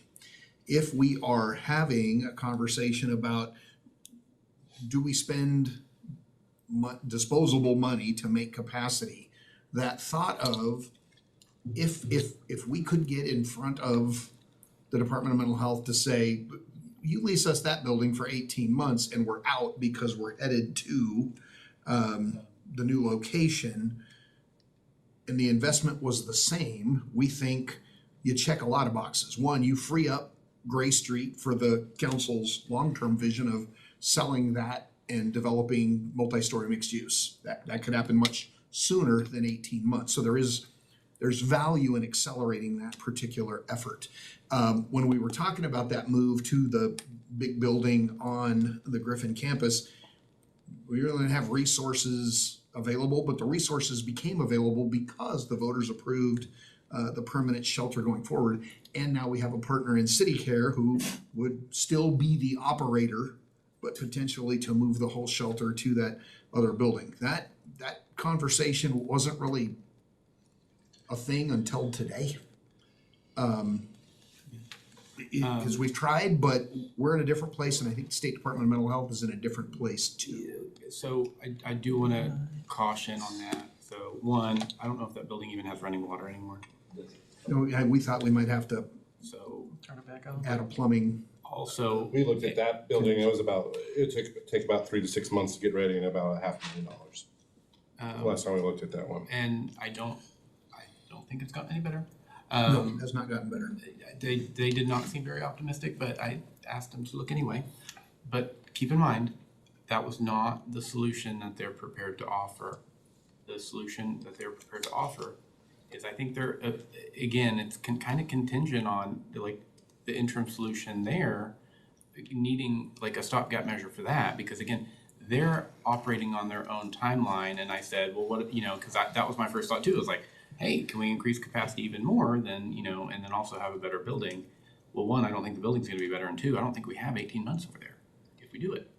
I don't think they're comfortable, it didn't sound like they were comfortable with that. It is very, very limited. That was a 90-day conversation. They were up to 90 days. And Well, I wanted the 18-month conversation, but I don't think they're, so They were willing to do that if we were expanding Gray Street, correct? that's, it was a short-term kind of thing. It was, so that ability to use state property, I don't think that's gonna happen in the long term. So again, from a staffing perspective, I think I don't want this to be an under promise or like an over promise, under deliver type situation. I want to make sure it's absolutely clear. Even if we do an outdoor or indoor, whatever you have, there will never not be the situation where we kind of need that, because it sounds like we're getting some different direction in terms of, okay, there's not a legal place for people to go at night. I don't think that, I don't see any of these solutions. I don't think I can be as creative as I can be and get you a situation where I will never see a trespassing docket on the community docket again, right? I would love that, trust me. That is the goal. But again, we are still going to be faced with those difficult situations regardless of the proposed solution. So I just don't want us to, again, it sounds like we're focusing a little bit on a solution where that is maybe the end result, but I don't think we get there. And so as staff, I don't want to necessarily have it under the impression that that is what we're prepared to offer. I don't think we can offer you that. So just keep that in mind. But that being said, can we, if you want expanded shelter capacity, we will do everything in our power to get you that. If you want outdoor shelter capacity, we will do everything in our power to get you that. And how we can do that is just keep in mind those other things that would potentially solve for those people in those encampment or in that proposed solution. We still have the problem for everyone who doesn't fit in that one. So just wanted to put that. I would say for the people that we know are coming in the future, that we're not done with this discussion, so we'll figure Yes. it out as it evolves. But I definitely want to see the Gray Street expanded, especially if that helps us get an outdoor solution. And I am not opposed to an emergency ordinance for private property, especially knowing that there are potentially people who are doing one, or maybe there's somebody who would be willing to do something slightly larger. 238 unsheltered people is a lot, and I don't know that we have 238 individual property owners who would step up. And then Councilmember Hinkle, you said something about a 501c6. Yeah, that was a vehicle, by which you facilitate the cooperation of the faith-based community in total by providing an entity to support and not necessarily putting the burden on a church, but if they could help on the funding side. Kind of the thought process was that a lot of our local churches have missions where they do outreach and things like that, but sometimes the impact doesn't always land in the most effective way. So kind of giving a concentrated pipeline that could be directed to where everybody that was contributing had a seat on the board and everybody could talk about the projects that they did, but it was just an organized effort. I think that could make a lot of impact down the road. Question around that is, does the city have to do it, or would an entity like Home Together, Norman? for Well, example, I think if there was an entity that wanted to pop up, and do the and do it, then 501c6? I think that they absolutely could, but if it was something that we could assist with to help prop it up and just to give it some legs to where it moved faster and got established, then Yeah, I don't- for that. I mean, and we would obviously want a seat at the table too, because we would want to be a partner in that, because we would be trying to help direct the impact for what the research that we show sees, and keeping the continuum of care in the loop. And Yes, and I was gonna say, we haven't talked about the home base study and action plan in a long time, but there's a list of things where we all need to come up on, and the very last one was collaboration and coordination for the effective use of our limited resources. And so definitely, I think we need to shore up there, and maybe the next time we get an update, we'll have some more progress on that action plan. So- well, that to Councilmember Bruce's point earlier when he was saying, hopefully there's nonprofits and organizations like that step up. If we were to take the money that we were to spend on the sprinkler and ask for RFPs from nonprofits to see what they could do with that money, that wouldn't be a bad thing. It may not be as fast, but again, if we had something already propped up to where everybody was consolidating their efforts, it I was could. gonna say, the sprinklers, the city care said that Sure. they were gonna get money to do. They would try. Well, I'm not Try. talking about, I mean, there's If other they rooms can in get that. it, I would definitely love to do it. Just, I've been for the sprinklers for a long time, cause I don't think fire watches for what you could get for just taking care of the sprinklers. And I also think it comes back to thank goodness we have not had anything bad happen in that shelter. But I don't think to our community it would look good if something did and they're like, you could have took the opportunity to sprinkle this and you chose not to. And I think about that for other conversations too, when it's like, you could, if you have the money, you should do it. I just am concerned that there are spaces in that building that are uninhabitable, whether sprinklers are installed or not. I mean, there's dangerous space in there that we're not using now for the people that are in there. So, But for- is that the space we would be using to expand in? Staff is saying no. you add more people in there, they're gonna spread out wherever. You double the capacity of Maybe. what's in there, then We don't know for sure, because I think we're stuck in the situation of, and I think if I understand correctly, staff wanting clarity on the expansion at Gray, is that you want to be able to start chasing down those costs and what it will look like if we try to expand and then come back on Tuesday with like an update. Do I understand that correctly? If there is consensus of the council, we will tighten up cost estimates and even we'll call it a site plan, what it looks like on the inside of that building to get that work done. And I think we can bring you something on Tuesday to show you what that expansion looks like inside the facility. I think we can also initiate the effort on a draft urgency ordinance to coincide with the ribbon cutting of the permanent shelter location. So we've got multiple fronts going. Obviously continued outreach to the faith-based community to see if we can't get Hope. Oh, Hope Ministries house. Yes, to see what they've got in the works. And now, of course, the question of the day, right now we have 60+ people in Francis Kate Park in violation of the municipal code and in violation of a lease. And we need to be able to provide direction to the PACE team as to what we do between now and Tuesday. Well, I'm gonna say, I actually did get reached out by people in my neighborhood who live closer to the encampment than people who don't wanna see us shuffle people around. And prevailingly, that is the message I'm getting. So I would like to give people a reprieve until we have somewhere they can go. And hopefully, do you think by Tuesday the state will have been able to say if they can work with us on an option so we don't have to use the park?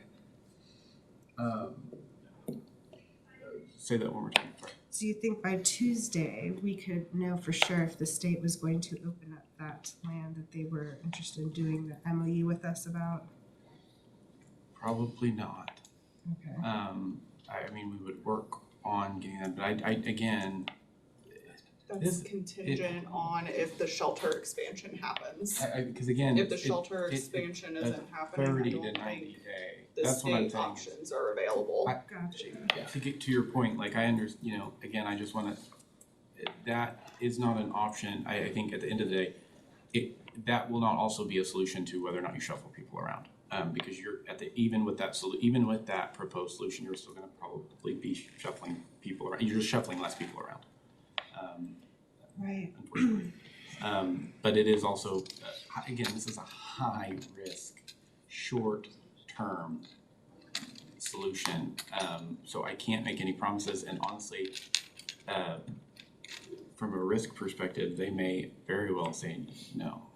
And again, it is not vetted on any level, even from council. So, let alone the state. So I anticipate it taking a little longer. Then I don't think we could get you an answer Tuesday, no. Okay. Then can I add in, tell me, correct me if I'm wrong, my numbers, 2 weeks ago we were at 11. This Monday we were at 42, we're at 50, and we're adding 2 or 3 every single day. Like, we're getting, as that group grows, we are having more and more problems. And yes, they have their own rules, they're also taking their own enforcement action. They're That's problematic. assaulting each other. We have a felony yesterday from an assault because they enforce their own rules. There are compounding problems, and when and if unfortunately that goes south, especially as weather continues to move in next week, there's significant safety concerns we have. They're in a floodplain. We know it's Oklahoma and it's May. And as that group grows, if it goes south, the ability to resolve that is a big concern for our people. And I know they're not here. I don't speak on behalf. Fire departments having similar issues. Now that it's warm, I think it's probably gotten better. And to Major Barber's point, some of the rules they've enacted for themselves, the rules themselves are in conflict with the municipal code. So the rules talk about, putting away your cigarette butts. There's no smoking in parks, period. That's not negotiable. In the municipal code, it's spelled out. You can't smoke in parks. And they're talking about when and where they can smoke and how to dispose of cigarette butts. So there's a lot of challenge. But Is there middle ground where I mean, again, we're gonna have to find temporary solutions for 18 months probably to just keep bridging us on these gaps. But is there a middle ground where we can relax the campsite rules for that property until Tuesday, still enforcing ordinary laws? But just, I mean, I don't wanna displace anybody between now and. Capacity in OKC. Just from perspective of, There's, no, no, I mean, one of the things, he just asked if there was capacity in Oklahoma City, and the answer to that is no. Oklahoma City is always at capacity, just as we're always at capacity, and the only time that is not as true is when they're doing inclement weather, and then they're at capacity within hours. So there are no open shelter beds that I'm aware of in the OKC metro area or in Norman. and again, I just wanna prepare council for the reality, even if I was so good at my job that I could get you at however many, you know, I'm not gonna be able to get you a 60 outdoor camping plot, right? If that's the case, you are still gonna, I think, even Tuesday, no matter how, like, it will still be an issue of that call will still have to be made eventually. So I just wanna prepare council for that eventuality, I think. I think we see it coming. Yeah. Councilmember Bruce and then Dixon. Yeah, I just wanna pull and thread some more on that RFI, so I can see where an RFI would go out to the nonprofits about if you received a grant by this amount of dollars, how fast and how much capacity could you increase?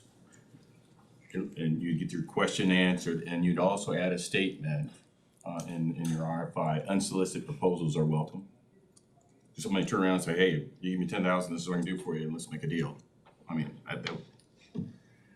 now really as a COC, I don't know this, but you know, every organization, if you give them research, well, I might squeeze this out what I currently have by doing these other things. My procedures and my policies would change to get that additional capacity. Does that make sense?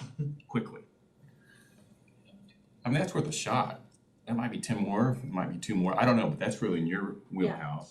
I think that the issue with that becomes is we only have 3 shelters, 3 entities that provide emergency shelter in Norman. City Care, they've already said what they're willing to do. The Salvation Army, they are currently have contracted beds. They have taken one of their family beds and they're using it as storage currently because they're having to look at doing the construction they need to do for phase 1 and phase 2, which only increases their capacity by 10 beds when they're done. And Women's Resource Center, and that is just for victims of domestic violence. So there is no other nonprofit that I'm aware of that would have the ability to expand capacity and still, I mean, like, if Food and Shelter decided to take a ringer and say, we'll open our dining room, well, they're still violating fire code to do that. So there's just not anybody that can expand capacity. And I would just, given the moment, like to say, churches and nonprofits both are in horrific funding binds right now. So you might get somebody who'll say, yeah, give me $50,000 and I can do this because they're desperate for cash. But their ability to actually provide the service, I would have, personally would have serious questions about whether they can actually expand capacity.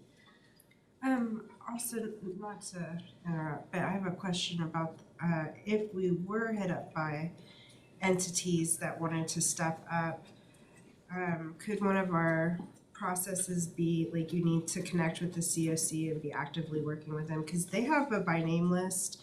Like I hear you, Heidi, on the risks and like, is it being managed well? I mean, this is how we got into this situation, was they were on state land and everybody was turning a blind eye and it was unmanaged. Well, I wouldn't say unmanaged. I'm sure people were going out there trying to help, but there was no kind of like sanctioned encampment kind of management going on. But if we did have people that wanted to do that, that I assume the COC would want them to be hitting. Oh, yeah, anybody that's doing anything with homelessness and resourcing, we want them to be involved. We want to share our knowledge with them. We want to be networked with them. We want to don't provide food, these people provide food. Like, this is what you wanna provide. It's just, there's not, like even Hope House, if it's who I think you're talking about, they don't even have their 501c3. And their plan is to try to do, granted, the big caveat, if we're both talking about the same people, their model is a for-profit transitional housing model. Okay. So that's not even a Honestly, thing. That just came up in a brief conversation Yeah. with former council member No Fire. Yeah, but I mean, if there is somebody out there, that's passionate that wants to do it, yeah, does the COC wanna talk to them? Yes, we wanna support them. If you can expand capacity, how can we help you? But the issue is always at the end of the day gonna be, how are you gonna fund it? True, and then also to Councilmember Hinkle's point with this emergency ordinance, if somebody's gonna take on a tent, I would definitely want them to be still networking with the COC. So, if we're talking about creating that. Okay, back to Councilmember Bruce. Thank you, appreciate that. I understand, and I could be totally wrong, I understand there are organizations that provide services that are not part of the COC. I don't know why you wouldn't be, that's another discussion, but there are, and I'm thinking, well, there's a certain level of maturity, I don't know how you evaluate it, but there's a certain level of maturity, but I would welcome an RFI, a response to an RFI from those organizations, but I don't know who they are, you know? But it's a relief valve. Why you wouldn't want to increase the capacity of those that provide this service within or without the COC, I don't know, given this current environment, but to me, as a prior contracting guy, this is an easy touch base. So I did my RFI, I asked for unsolicited proposals, I got none. Or no, I got one, and they can do this for 10,000. Is it worth that 10,000? I don't know. It's just an easy check off. Well, we did that. Well, if I can just, Well, it was actually Dixon. Are you okay with letting Josh go? I guess. we've just been reviewing that stuff in financial committee too with the Social and Voluntary Services Commission. So we partner with a lot of those agencies now. So I hear what you're saying and I agree with it. That we have the contacts that we can explore with that. But we're also talking about making cuts to those organizations because the city is stressed for resources just as much as those organizations are stressed for resources. And sometimes it's not always, and I'm not using this as a slight against food and shelter at all because I love what they do and it's amazing, but when we ask them to go outside of their mission, it didn't turn out very well. And so if we put other organizations in that position, then we could potentially have a sticky situation. So that's why I just want guardrails. I understand exactly, but I'm thinking that those people that currently deal with shelter, Yeah. whether it's 2 bodies or 50. Mhm. Why wouldn't you touch base with those people regarding, hey, got an opportunity, I'm under duress, the city for, hey, we gotta provide some, I'm squeezing everything I can squeeze, here's my RFI. Just for knowledge sake. And hey, I still suppose proposals would be appreciated for you to act on. It's just a way, an easy way if you're a contracting guy to say, okay, I have this much more capacity for this cost. And we had an RFP that we've done for shelter services and operators, so that we've got a thing we could plagiarize ourselves, I think, pretty efficiently and bring to you a draft of what that RFP would look like for your consideration in the near future. Like what you're saying, it would probably be something similar to like, listen, if you've got an idea, you come to us and we will entertain it. And then I think, yeah, absolutely, that's easy. All right, don't get the idea either. Then it was Councilmember Dixon. To kind of piggyback on Councilmember Bruce's deal, my friend Christina, she's been talking to me for a while.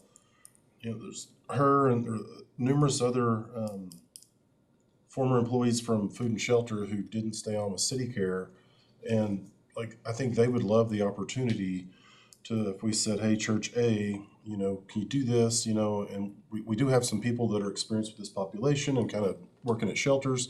But for a short-term deal, you know, and they say, okay, yeah, we could take this many people for $10,000, and then that pays for Christina and somebody else to provide the oversight of 5 people, 10, 15. I mean, that's just an idea to kind of how to make your idea work. I was going to ask, have we recently broken up an encampment? Mr. McWhorter, Lieutenant, has been a participant in all the ones we've done in the last year and a half. I mean, would there, the people that moved into next to food and shelter, were they coming from an encampment that we broke up recently? What typically we saw that happened in that area is it's right behind where you get food.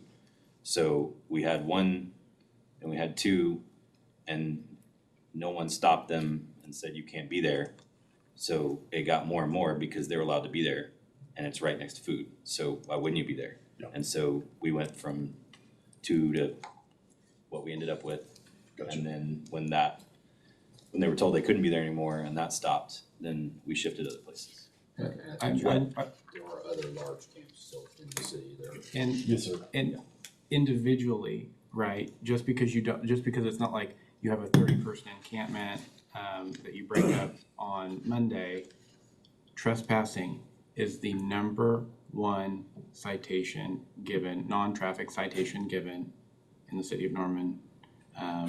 Unless I'm gonna bet money on that, and by probably a high degree.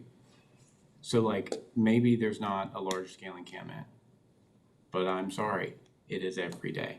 And it might not be on public property, and it might not be as visible, but that's because it's like 1s and 2s maybe. But again, it is, if not a daily basis, and every other day basis, and multiple times per day, right? So again, kind of back to my point is like, we will always have this issue.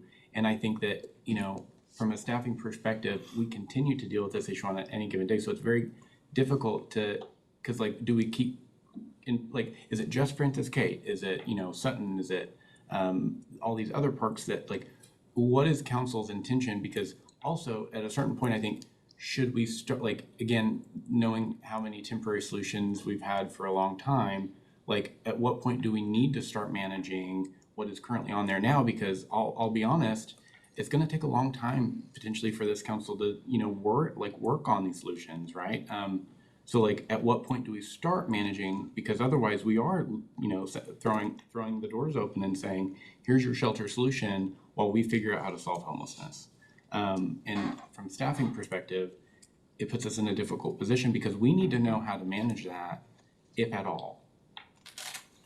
But we're not getting that, I think, if we just continue to move it from meeting to meeting. Right, and the longer we don't enforce at Francis K Park, the bigger the disruption is gonna be. More people will be disrupted. Is there a reason we haven't enforced that, our overnight stay in parks on Francis Kate?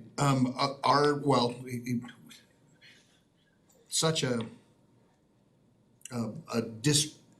disjointed enforcement effort behind food and shelter. The district attorney stepped in and said, stop your enforcement efforts until we confirm whether or not the state's request was complete. Our thought was, well, all but 11 had already moved on, that it would have been, I was kind of hopeful the 11 would stay where they were behind food and shelter until the DA at least got their act together. So we started the conversation, and our goal was to get that issue back in front of the whole council as quickly as possible. The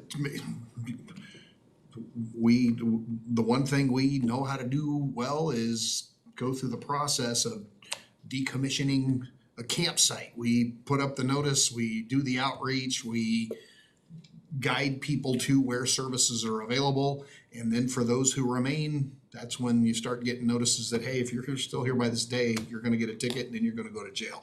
And it's just a matter of an understanding from council that, that can start tomorrow morning, that we can do that. This explosion in the population there at Francis Kate Park is why we try to stay in front of that as much as possible. When Anthony's talking about management, could we just cap it, like nobody else gets added to it over the I mean, interim? that's again, we're backing ourselves into a solution here. Like, I mean, could you, I mean, yeah, I mean, but then like, Where did the other people who's go? first? Yeah. I do wanna ask Caravans, what the deal with the growth is and if that can be managed. The question is, what is the deal with the growth and can it be managed? Yes, like if I went out there and they told us it was 35, and they also keep a registry, right? Yep. Is that registry shared with Kara and Amanda? Like, do they also know? Did they show you guys the sort of registry they had started making? No, we've just been going out and counting, and while we're out talking to people. Can I, I'm kind of curious because we're kind of in this weird situation of like, this is how the porta potties exist.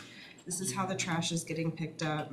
and like, again, though, if that self-enforcement piece, there still has to be the backstop, which would be PD. If, let's say that they set a cap and then they don't follow that cap, PD would have to be called and enforced. Right. But I'm sorry, That becomes unmanageable. and Like, also the self-enforcement piece. I mean, we're looking at someone potentially having a felony because of the enforcement of the rules itself. And are y'all aware of this arrest? I don't know which, and more I have an idea importantly, which one, but I don't know. a person that's significantly wounded from that, that's why that's their arrest, like somebody got severely hurt. So, it is not something that we can, I do not advise that the city not take a proactive approach in managing a situation and just allowing it to continue until we figure something out. Because it is already at the point where it is unmanageable. And we it's just gonna continue to grow as evidenced by my 5 days of being here so far. It has grown by 15, I think, since I've started with the city of Norman. And I'm not unfamiliar to homelessness in Norman. I've worked in Norman for almost 7 years at a housing program. And I've worked in mental health that whole entire time. Campgrounds, I mean, it's not a solution to homelessness. It is not working towards housing at all. And in kind of our opinion is if we don't start enforcing it, they're gonna get comfortable and stay there and they're not gonna be fully engaging in services. In order for change to happen, you have to get uncomfortable. That was City Care's position too. Yeah. Mayor Holman, it looks like you wanna say something? Yeah, I just keep coming back to the same point though of,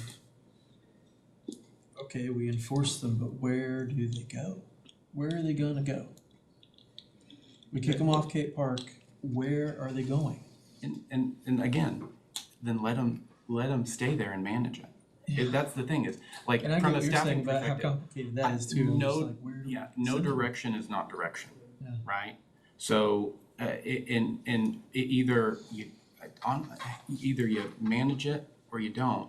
I don't think just ignoring it and not managing it until you figure out how to manage it is the way to do it. Like, again, keep in mind, we go back to the status quo, right? But even managing it, you're still gonna have that status quo. Like, that will never not be the status quo. Yeah, you're gonna have people you're turning away, and the Regardless. question's gonna be, where did they go? So if we ponder status quo, that's what has been happening for the last 5 years. Are we ever going to be in the position where we tell every single person you have a place to go? No, but are we able to make policy decisions that allow them to have a place to go by expanding the shelter, creating shelter space, creating shelter beds, even creating outdoor, camping areas? Yes, but saying staff is just in a very uncomfortable position in terms of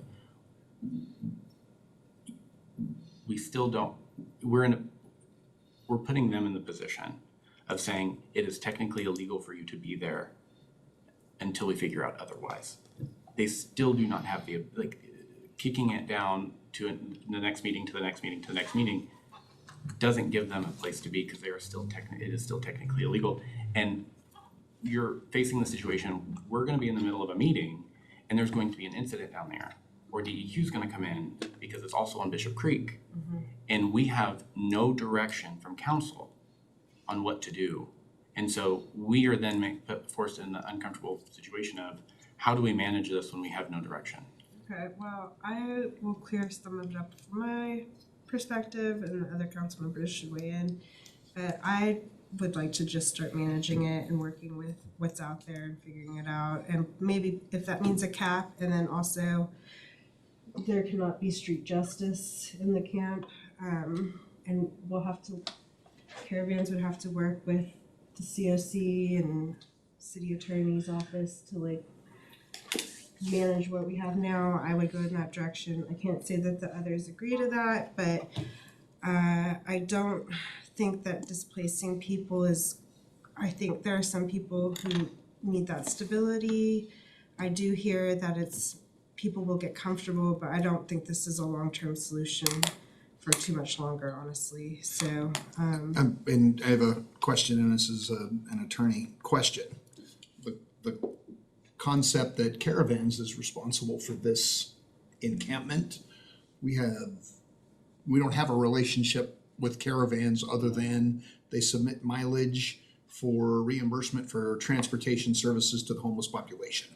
So if there is going to be a city reliance on a nonprofit, We need a contract. to be unpapered that doesn't give me any comfort at all to say who is responsible for what.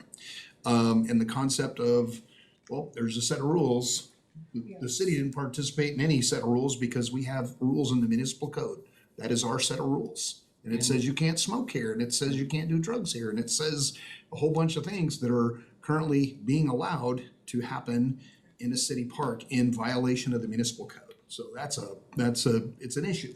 Yeah, I would want a contract, and I feel that, I know you gotta talk to your board members, but that would be something. I think those rules were submitted to you guys with the expectation that there could be a discussion of compromise. That would be the beginning of the conversation. With you guys, I also think that private security would possibly solve some issues here. Private security that had a good relationship with MPD as well as the camp leadership. Is that something you guys could help fund, or Something we're interested in and we will work on. or get an in-kind donation from some people that If it's something you guys would consider. If it's a serious consideration, yes, we can. have private security? I was still, from our side, and they just said the same thing, it's still today illegal. So I'm still and I get what you're trying to get to, and I appreciate that. And private security does play a part. You're still asking our guys to decide which laws are enforcing which people and which parks. I would, And that puts my team in a really rough spot. I would just potentially, and I understand, no one wants the status quo. No one wants the status quo. But from my, like, if I have to draft something, if I have to, put together like a contract or anything like that, like, considering that the status quo is where we were like 4 weeks ago, right? And if council wants to move quickly on this issue, returning to the status quo until we can have a good, concrete, well thought out solution and then implement that solution is so much easier. Because otherwise, I don't want this council to get in a position that other previous councils have gotten into, which is in like, again, yes, we are returning to the status quo that we have been in since I've been here. But I would rather, in a way, be in that status quo for the short term than be stuck again for the next 5 years I'm here, fixing and having, the worst time, I'll be honest, with a not well thought out solution that was made the cart before the horse. So, We were talking previous shelter situations or. a lot of things. And so, but yes, and again, what we're trying to do at this meeting is come up with a set of circumstances in 30 minutes or an hour or 2 hours, and then staff is not being given the opportunity to bring you guys, like what we normally do is bring you guys a solution, and then you guys determine what it is or not. You guys are saying, you're saying, we are already doing this, go make it XYZ, but like, It's a challenge to make what is currently happening legal. It's a huge lift. It's almost impossible, and you're not, like, I think that if we're going to do that, because the people who are in that camp need a solution, I want a good solution. And those people deserve a good solution, but I don't think this is how we get a good solution. And I think that from my experience on the back end of things, trying to do it from kind of backwards, You almost gotta start from scratch, which is status quo. Well, not even start from scratch. We're starting from an unmanaged situation and trying to manage that situation instead of starting out with a managed situation, right? So I would advise, if you were to ask me to put all of that into place, give us the time to not start from where we are now, but kind of to start from, a situation. And again, that's gonna take time, y'all. We can't let it be unmanaged. I don't have the time to put that into place if we are constantly worrying about the management of what is going on there now. We can't put a good foundation in place when we are dealing, when my whole entire week this week has not been on permanent supportive housing, it has not been on Crimson Flats or anything like that. It has been on managing the untenable situation that we are in, and I can't focus on anything else. So I'm not gonna have time to focus on how to make it the best it could possibly be, because I'm dealing with something that is not a good situation, right? So Status quo with direction from council to. I said my piece, but Yeah. Councilmember Hinkle had his hand up. Yeah, I know we don't have a spot to start clean right now. And I don't wanna rush into anything, I don't wanna displace anybody. I know we're in a sticky situation with the site because the cat's already out of the bag and there's no putting it back in there. Can we relax the trespassing and no camping in the park law until Tuesday while we continue to firm some other things up? Still enforcing common, regular laws like no smoking in the parks, no drug use, the things that are not there. Can we move, things like assault, crimes. Can we allocate some money to moving the porta potties? Like if we have to move them, that's fine. We can put a little bit of money towards that just to get them away from Bishop's Creek. Allocate resources to Norman PD for overtime if there's, for a temporary amount of time to help manage it and enforce the laws. Because if we put money towards a private security company, they can't enforce any laws anyway. They have to call Norman PD to come out and enforce the laws. So Is that your? it's kind of we're not gonna come up with the perfect solution today. Anything that we can do to make it just manageable, to buy us a little bit more time, is better than every other option to me at this point. If that's your final thought, I'm gonna move on to Councilmember Dixon. I just say, I'm not sure we could legally spend money doing something that's illegal.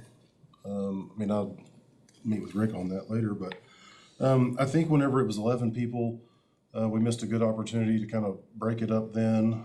The next best one, when it was 20 tents, the next best was 30. And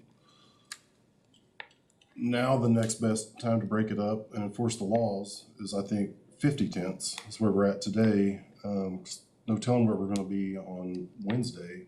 It's gonna get more difficult and it's gonna be more inhumane on more people the longer we let this go. And at some point, it does have to get broken up.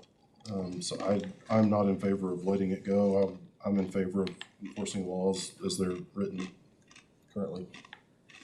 And I apologize, but I have to go to another event, so that was my final comment. Councilmember Bruce, final thoughts? Who owns the land just north of Food and Shelter? State Department of Mental Health.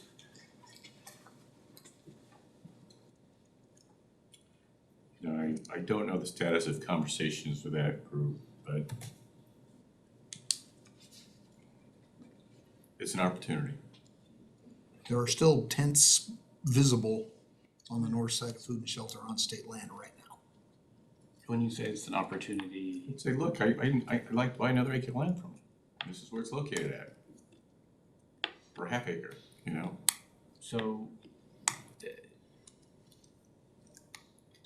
And that's, I think, again, willing to continue that discussion. I think so far, Daryl, I don't know about you, I don't know if I have, I mean, so again, work on I don't have consensus to work on the solution for Tuesday. Do you? Do not. And Is this about the expansion? do not have consensus to, But we have consensus for staying where they're at. Is that accurate? I mean, the last person, so Councilmember Bruce, are you okay with them staying where they're at now?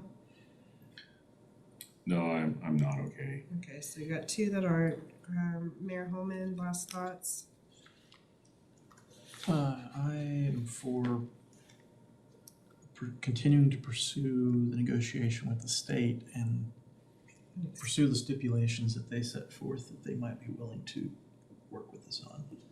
And if that means expansion of the existing shelter, and that meaning that they are willing potentially to work with us on some space over there, then that is the only option that we came into the meeting with, really, that I've seen is, because again, it's the same thing, okay? We go over there and enforce the law, which is reasonable, that is the law that it's written. And, but, okay, those folks just go and pitch the tent in another spot. And we do the same thing again next week, or whenever it becomes a complaint. So maybe it doesn't become a complaint again for a couple weeks, or maybe at all. But I just pretty much assume that in the entire metro area, any wooded area enough where you can't see through it, I assume there are people camping in it. In the entire metropolitan area. If there's a wooded area, I think that there are people camping in it. Maybe not a big encampment, but I would almost guarantee there's a couple people camping in every wooded area in the entire city of Norman, in Moore, in OKC, in Edmond, everywhere. And as long as they're on private property or hidden, there's tons of private property in the metro area that has foreign owners, out-of-state owners that nobody's been on for years. Nobody knows what's there. Nobody checks on. The city of OKC isn't enforcing code in 621 square miles. We have 200 square miles, obviously. We're not looking in every wooded area in the whole city. So it's there, and I agree with Anthony, that's a designated campground, a bigger shelter. None of it's going to solve the underlying issue of homelessness that we're seeing and how people are finding themselves so desperate that they're willing to pitch a tent in the middle of a park, not even under a tree, just out in the middle of a field when it's, it was over 90 yesterday, at least by my car's temperature gauge. And so that to me is like an ultimate act of desperation. Who would do that if you had any other option? And the people I talked to out there at the encampment, everyone that I asked, if there was indoor shelter, would you take it? Said yes. I didn't talk to every single person out there. And I'm sure there's several who would have told me, no, I can't or won't because of whatever circumstance. But the few that I asked directly said, yeah, I would much prefer to be inside than be sleeping in this park right now. I can tell you that. So, and one of them, I guess used to work in the shelter as a case manager. So, and the other one I talked to graduated from Norman North in 2009 and was younger than me, but had full gray beard and gray hair. And he's like in 34. And so that's just the same frustration. I'm just kind of rehashing stuff, but is enforce it and then what? Enforce it again and again, endlessly, it seems. But I'm for pursuing the option that's been presented to us that the state seems to be willing to work with us because I don't see any other options. So I'm for doing the expansion, temporary expansion, and if that gets the state to let us use some of their space for 90 days even, I'll take it. And so I'm kinda hearing, And if other councilors want. we're working on the conversation with the state. If it's connected to, we will, if you add beds, discussion to continue. In the interim, what we have recognized every time we have initiated enforcement activities, i.e. the PACE team shows up, Kara shows up, and they begin the outreach, that the numbers begin to diminish. And right now, there is no path to reducing the number of folks at Francis Cape Park other than our usual and customary process, which is we pick a date on a calendar, we start working with that population to say, on this date, everybody left is gonna get trespassed, and everything on site will be disposed of. So you haven't, from start date to the date on the calendar to begin to make provisions for where you're gonna be, because it won't be in Francis Cape Park, beyond X date. That, aside from that, we don't really have a mechanism to say, oh, sorry, we're full at 60. Because next week, there will be more. It's happening. So, we would recommend in the interim, we've got fronts to work on, and we tell the police department, pick a date on the calendar, and it's status quo, because that's not the ultimate solution. That's not the ultimate even interim solution at Francis Cape Park. And if that location is other state land, they're gonna get displaced anyway. Speaking of enforcement and having consensus from all council, is that something, we're kind of split, it sounds like, or it was like Mayor Holman, Councilmember Hinkle, and myself. That doesn't reflect Councilmember Kirby, Councilmember Gansberry, Councilmember Blodgett. Could we, or Peacock. and this is maybe a procedural question. So Tuesday night study session, could we list it as a special session? And I gotta get a vote, and if I get 5 thumbs up, we do it one way, and if I get 5 thumbs up to do it a different way, we go that way. And literally hammer it out where we're beyond consensus, gotta have a vote. It's Honestly, procedurally, it's illegal now. So again, it's like, in a way, like, how do you vote on whether to keep something illegal. I was thinking more, it's like I don't know. And that's like a thing too, right? Like, again, like, let's say we have to let's say, okay, assuming you're not wanting to keep it open-ended, to say, like, again, it's very hard to draft that. Cause well, I guess you could make it as easy as, do you, maybe allow, is Francis Cape Park open 24/7? Which, again, doesn't necessarily mean an encampment is allowed there, one, but because again, if this were on private property, this would be a health and safety violation. It would be we would consider it a public nuisance and we would enforce, right? So that does not solve, I think, the issue of, from a staffing perspective, at what point do we step in, right? Because that part is the part I think is more important than do you leave it open, is, again, do you manage it? How do you manage it? Like, at the point where you say leave it open, but without, here's how we think you need to manage it, like, without the authority to manage it, but just leave it open, we are creating potential, because again, like you were saying, I absolutely agree. Who would go set a tent in the middle of a public park? Well, the person who is told, again, that is the place where you go, where you're not subject to enforcement. So when I have charges every single day for those people, that is why it's growing at an exponential rate that it is. So without the means to manage it, like, I feel like you have, it's not, you should really, if you're gonna do one, you have to, we also have to have the authority to step in. but just giving an open-ended mandate to say, open it up. You can't just open the doors to the building and say, here you go. We have to have the tools to manage this.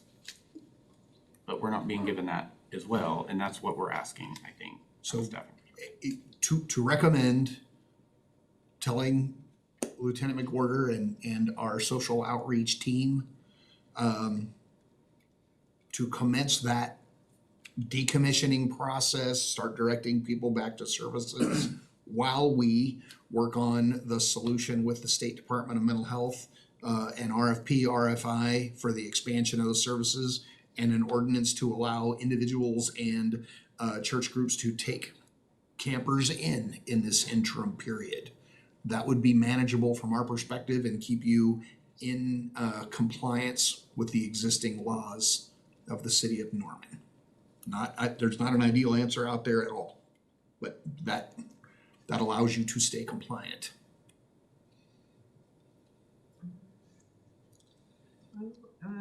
Everybody said their piece, and I know it's real fuzzy.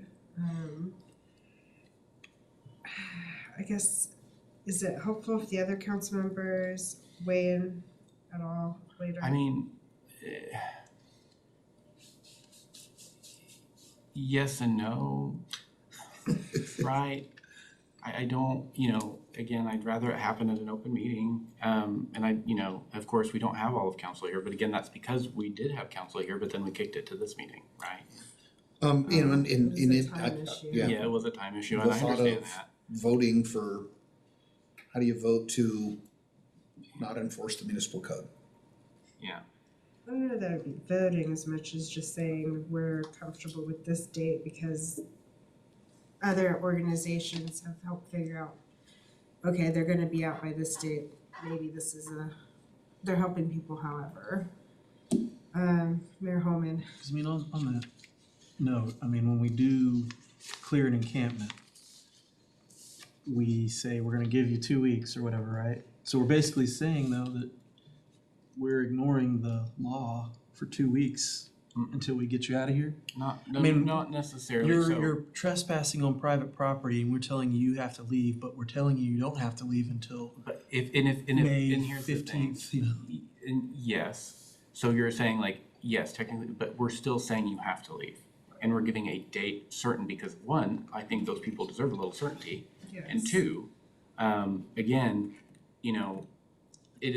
that is what we feel like how we can be compassionate in that situation to allow them, again, as much time as they can to prepare for that. We're not gonna go in and surprise people, no, but also we're not gonna leave it open-ended because we have to go in and but for example, the reason that, I think for parks specifically, we don't necessarily give them 72 hours because it's already posted, right? That's a lot of the times when we do that, it's for sometimes, and again, and it's also not for when they're in a drainage channel and it's gonna rain. But it's for properties that are unposted, and then we go in and then we post it, right? All parks are posted. It is not legal. Again, I'm not gonna give person who's walking, or the PD's not gonna give a person who is walking their dog after the closing hours, right, 72 hours to leave, right? But we're also not gonna ticket that person. We also don't ticket the person who is speeding, every single time either, right? No, but it is also with the expectation that they cannot do that. Right? And so I that is what I am not loving is we're saying it's still illegal, but you're gonna be there and we don't know how long you're gonna be there for and not long to be there for. So if we said you have to be out of Cape Park by next Friday at 5 p.m., that would satisfy? That is a direction, yes. That, again, it is something.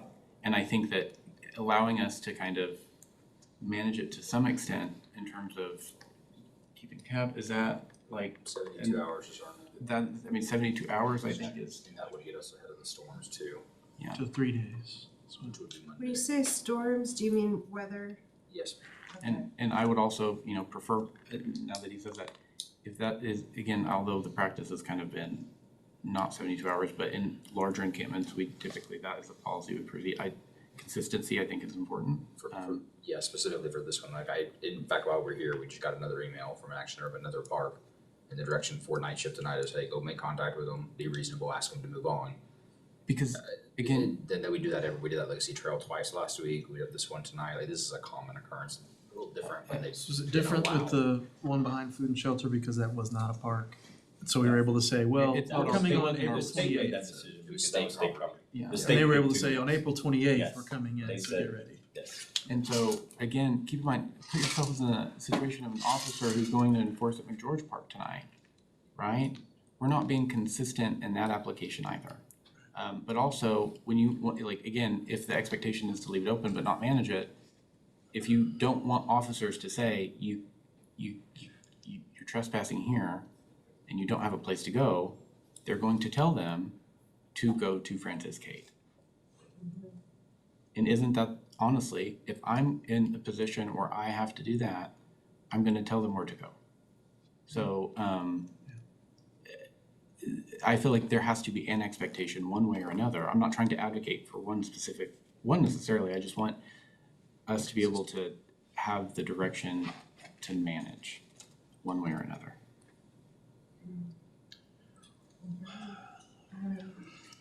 But 72 hours, I think, is consistent with practice if we want to put a date certain on it. And Karen, Amanda, and the rest of the outreach community from community mental health and all of the usual and customary participants engage in that. That's as compassionate as the system has provided so far. It's professional. They're getting professional outreach and contact in that process while we work on all these other alternatives.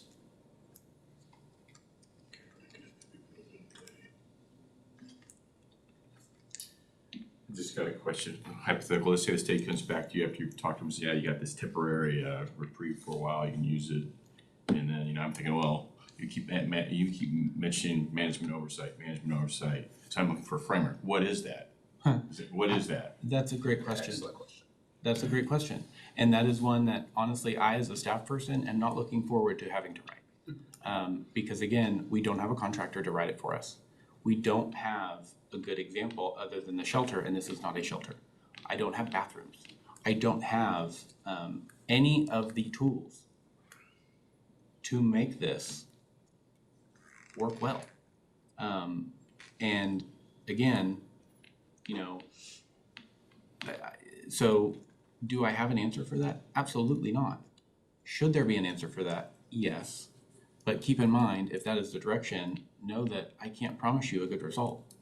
I'm not gonna tell you, I'm not gonna sit here and tell you that we could do a great job of that, because again, at least we have service providers in Oklahoma who provide indoor shelter, right? This is, again, to be honest, the best practice for outdoor shelters is to not have one.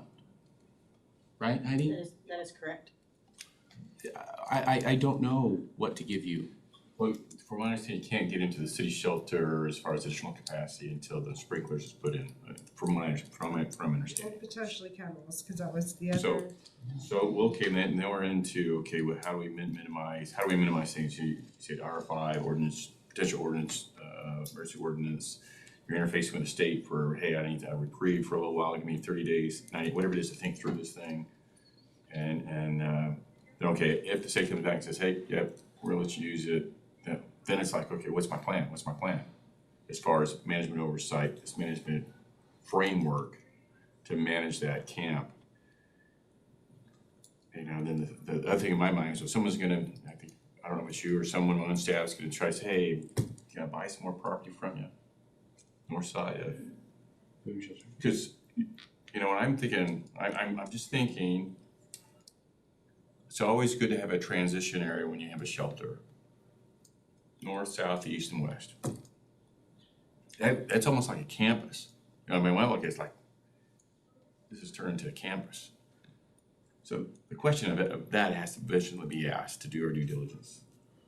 But it seems like a multiple pronged approach that you've been guided down to. It's not pretty. If it were easy, it would have been done. And There are no easy solutions. Well, I mean, so.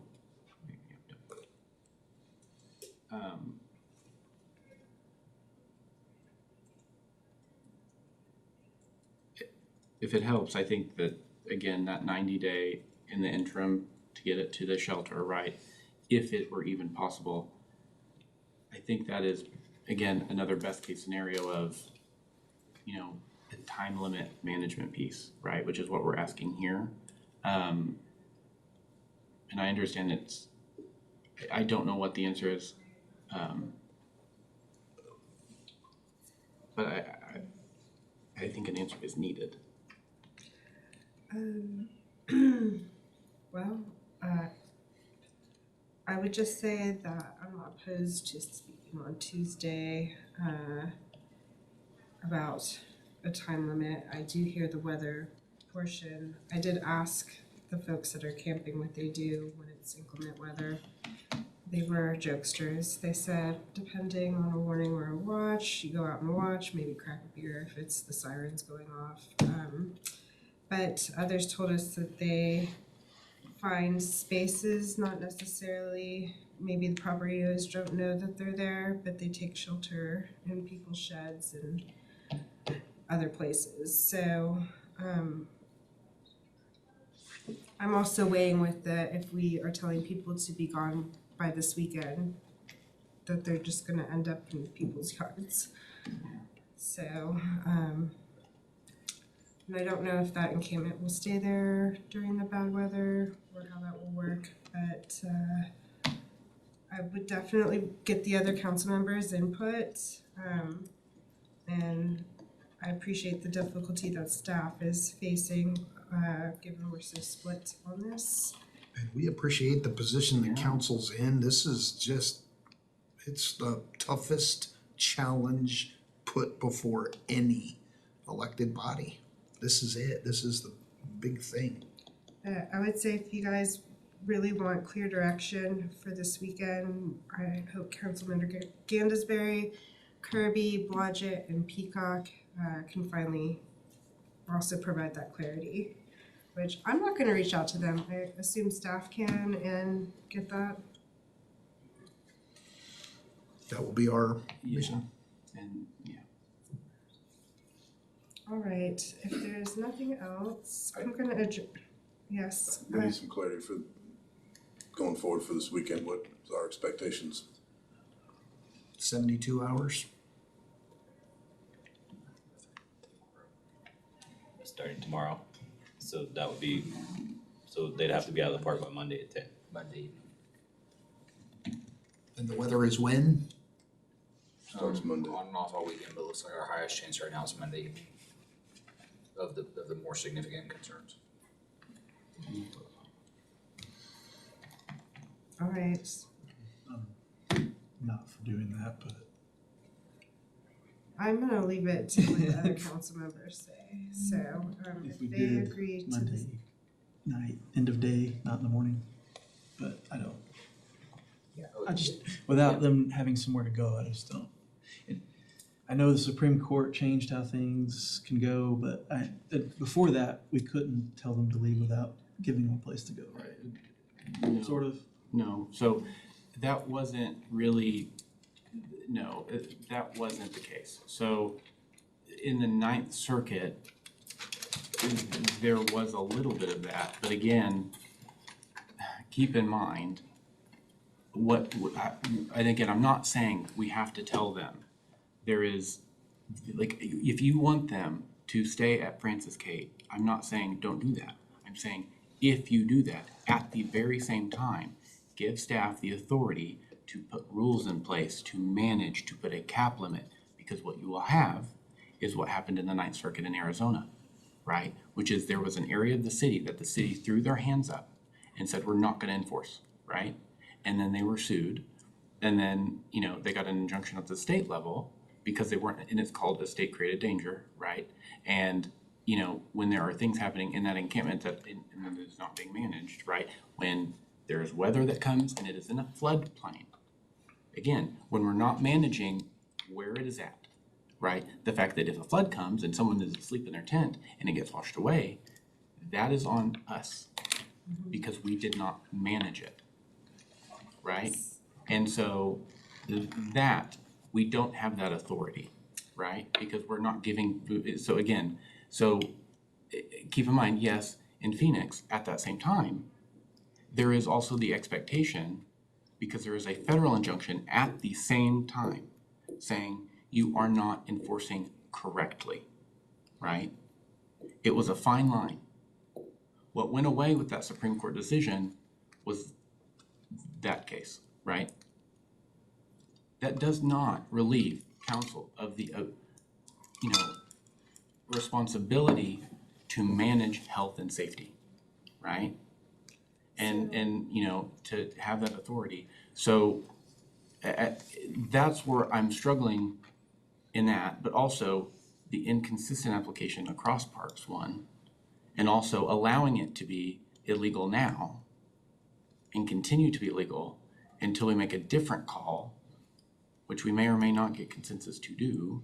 And how many times have we found in ourselves in a very prolonged situation because it's difficult for a body to get, consensus, because that's how democracy works, right? So,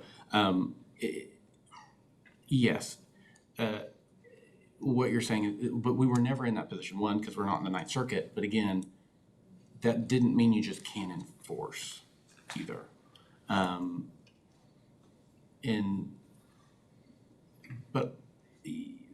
So yeah. I was thinking of the case in Oregon. Yeah, Grants Pass. That's the one. Yes, that one. About couldn't kick them out of the parks if we didn't have somewhere else for them to go, type of thing. Yeah, I mean, it's more of like the public camping. Well, and it was more of like, you can't, it's more of like, you can't let them, I guess not sleep there, right? The stuff associated with it, right? It's a little more nuanced than that in terms of, you can't say you can't necessarily sleep somewhere, or like anywhere on city property or anywhere on that, right? That's different. The court would never, ever in a million years say, you can't sleep in a floodplain. They would never, ever restrict a city from being able to do that.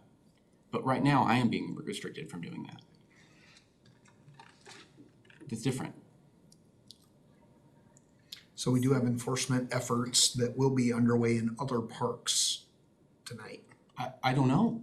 Is that the intent of council? I mean, I'm assuming. That's kind of how I thought we had agreed Right. to it this past Tuesday, was that Yes. we were mindful of Kate And specifically because of Did we pick Cape Park because it is the best and safest place for people to camp? No. It is the one that we found itself on our doorstep. Have we made the decision for the safety of those people? No. Right? That's what I'm saying. Allow us the ability, if you're going to allow it to happen, to make it at least safer, or manage it from a safety perspective or something. Because again, So what does that look like? Because I'm obviously not wanting to kick people out of Kate, and I don't disagree to the management part of it, but what does that mean? And if it's like we're figuring out by the seat of our pants, okay. But does it mean like the assault that happened there, that's enforcing? They went to jail.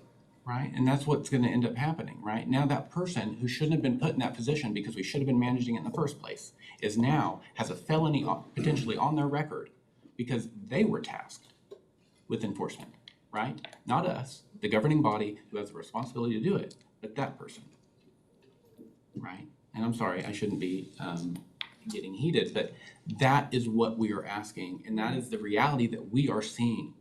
I don't like seeing someone who I've worked with on the community docket, who I've worked to get housed, who I've worked to get resources, be put in that position, right? Well, I am supportive of staff being able to enforce. But, yeah, like I said, it's not an easy thing. Yes, Heidi Smith. I've spent a lot of time over the past year or two, and especially the past 2 weeks, looking at what sanctioned encampments look like. And first of all, you You cannot do a sanctioned encampment without waste management, without bathrooms, and without water. There's no sanctioned encampment that I'm aware of that has been in any way successful that doesn't have at least and security. Almost all of them have fencing, and they have one way in and one way out. People, you have to know who's in there. You have to be able to, most of them, not all of them, but the majority of them require people to be engaging in services so that it doesn't become just a place that somebody lives in a tent. And all of those things take time. All of those things take effort, and you have to have a managing body, whether that be, it becomes a program of the city of Norman or there's a nonprofit that wants to do it, but they have rules and regulations, and it's not one page. I brought some today. It's 2 pages that people sign and say, I won't do drugs. All the laws that are enforced in public areas, and it has a process, but you have to start there. I don't think you can back into it. I don't think you can say, you have not been doing this for 3 weeks and now we're gonna come in today. And it has to have a number, like how many people are going to be there and how much square footage is each person gonna have. And most of them say only 1 person in a tent. So, I mean, there are all of these process and rules around sanctioned encampments that you start with that process. You start with those rules. And at this point, how do you determine how many people are gonna be in Cape Park? I mean, what is that number? And how do you enforce that? And how do you decide who the 50, if that's 50 tents, how do you decide who those 50 are? And I mean, there's just it just begets question upon question about what your process and what your procedure is. And there are people out there who have done it, and you can find those things. But none of those places started with, we're in a floodplain, they've made their own rules. Here's a lease that we're in violation of that could trigger state enforcement. Right, and if it's run by a person or an entity or something like that, then they can call the police and say, we're trespassing them because they've broken our rules. And the only way that this will work out, because I have also done some research in my 5 days of being employed with the city of Norman, is you need very intensive case management. There is not enough case management in Norman to case manage Cape Park, let alone more people that may be coming in at some point. It has to be very small caseloads, and it's not enough for Kara and I to handle, or an outreach worker from Central Oklahoma. There needs to be more partners in this to make it successful. And the successful portion is that case management, that housing focused entity. And in the community, we don't have enough of that right now. And I know Heidi can attest to that. I can attest to that from my time working here in Norman for 6.5 years. There is not enough case management. For a long time, there was 1 person doing outreach, and she's sitting next to me now, employed by the city of Norman. Now we have 2 people here, plus somebody from Central Oklahoma. That's still not enough. And it can't just fall on 3 people to get this all done. Where's the state? Where's the county? Where? Well, it's 40 years of bad federal public policy. And I think it is unfair for the people sitting at this table to put themselves in the position where they have to solve something that nobody can solve because it's based on 40 years of bad public policy. It's like when the feds come in and say, we're gonna give California $5 million to solve this problem. And California goes, we need $500 million to solve this problem. And then people go, well, why don't you solve the problem? I'm like, well, give me $500 million and I got a shot. It's so under-resourced. And we do this every day. Every one of us understands it's a horrible thing that we're asking. It's a horrible thing to say, we're going to displace you from where you are. Not one person sitting here wants the council to have to say that. But when you look at safety of people and when you look at what the long-term implications of it are, it's really, really difficult because it's a really, really difficult problem. And know that all of us are doing it every day. So it's not that anybody is like, hey, There's a spotlight on yeah. Francis Cape Park what they're describing happens every day all over town.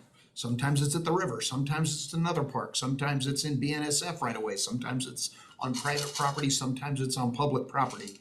Every day, that's why Lieutenant McWhorter and the PACE team, if it was, they wouldn't need to be a team, they would need to be a unit of the Norman Police Department if we were only talking about Francis Gate Park. They do this all week long, every week for the last 2 years. This is what they've been doing.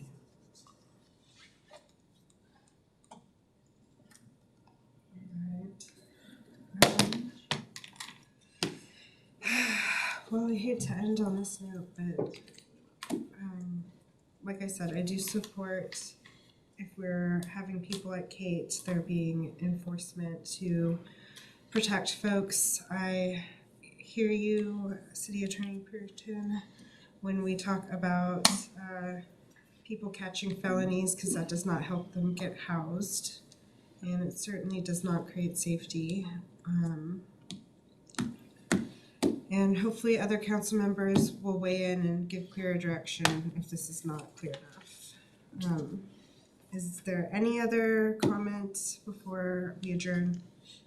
I'd just jump in and say I'd support the 72-hour deal just because displacing 50 people is less inhumane than displacing 65 tents or 75 tents. I think the longer it goes on, just the more inhumane the breakup's gonna be. So I would support the 72-hour. Anybody else's thoughts on that? And we're advising them to go where? Those of us who are gonna be in communication with them, with storms coming to, where can they go where they're legal and not in a floodplain and not exposed to storms? I don't have an answer for that, but I can work on it.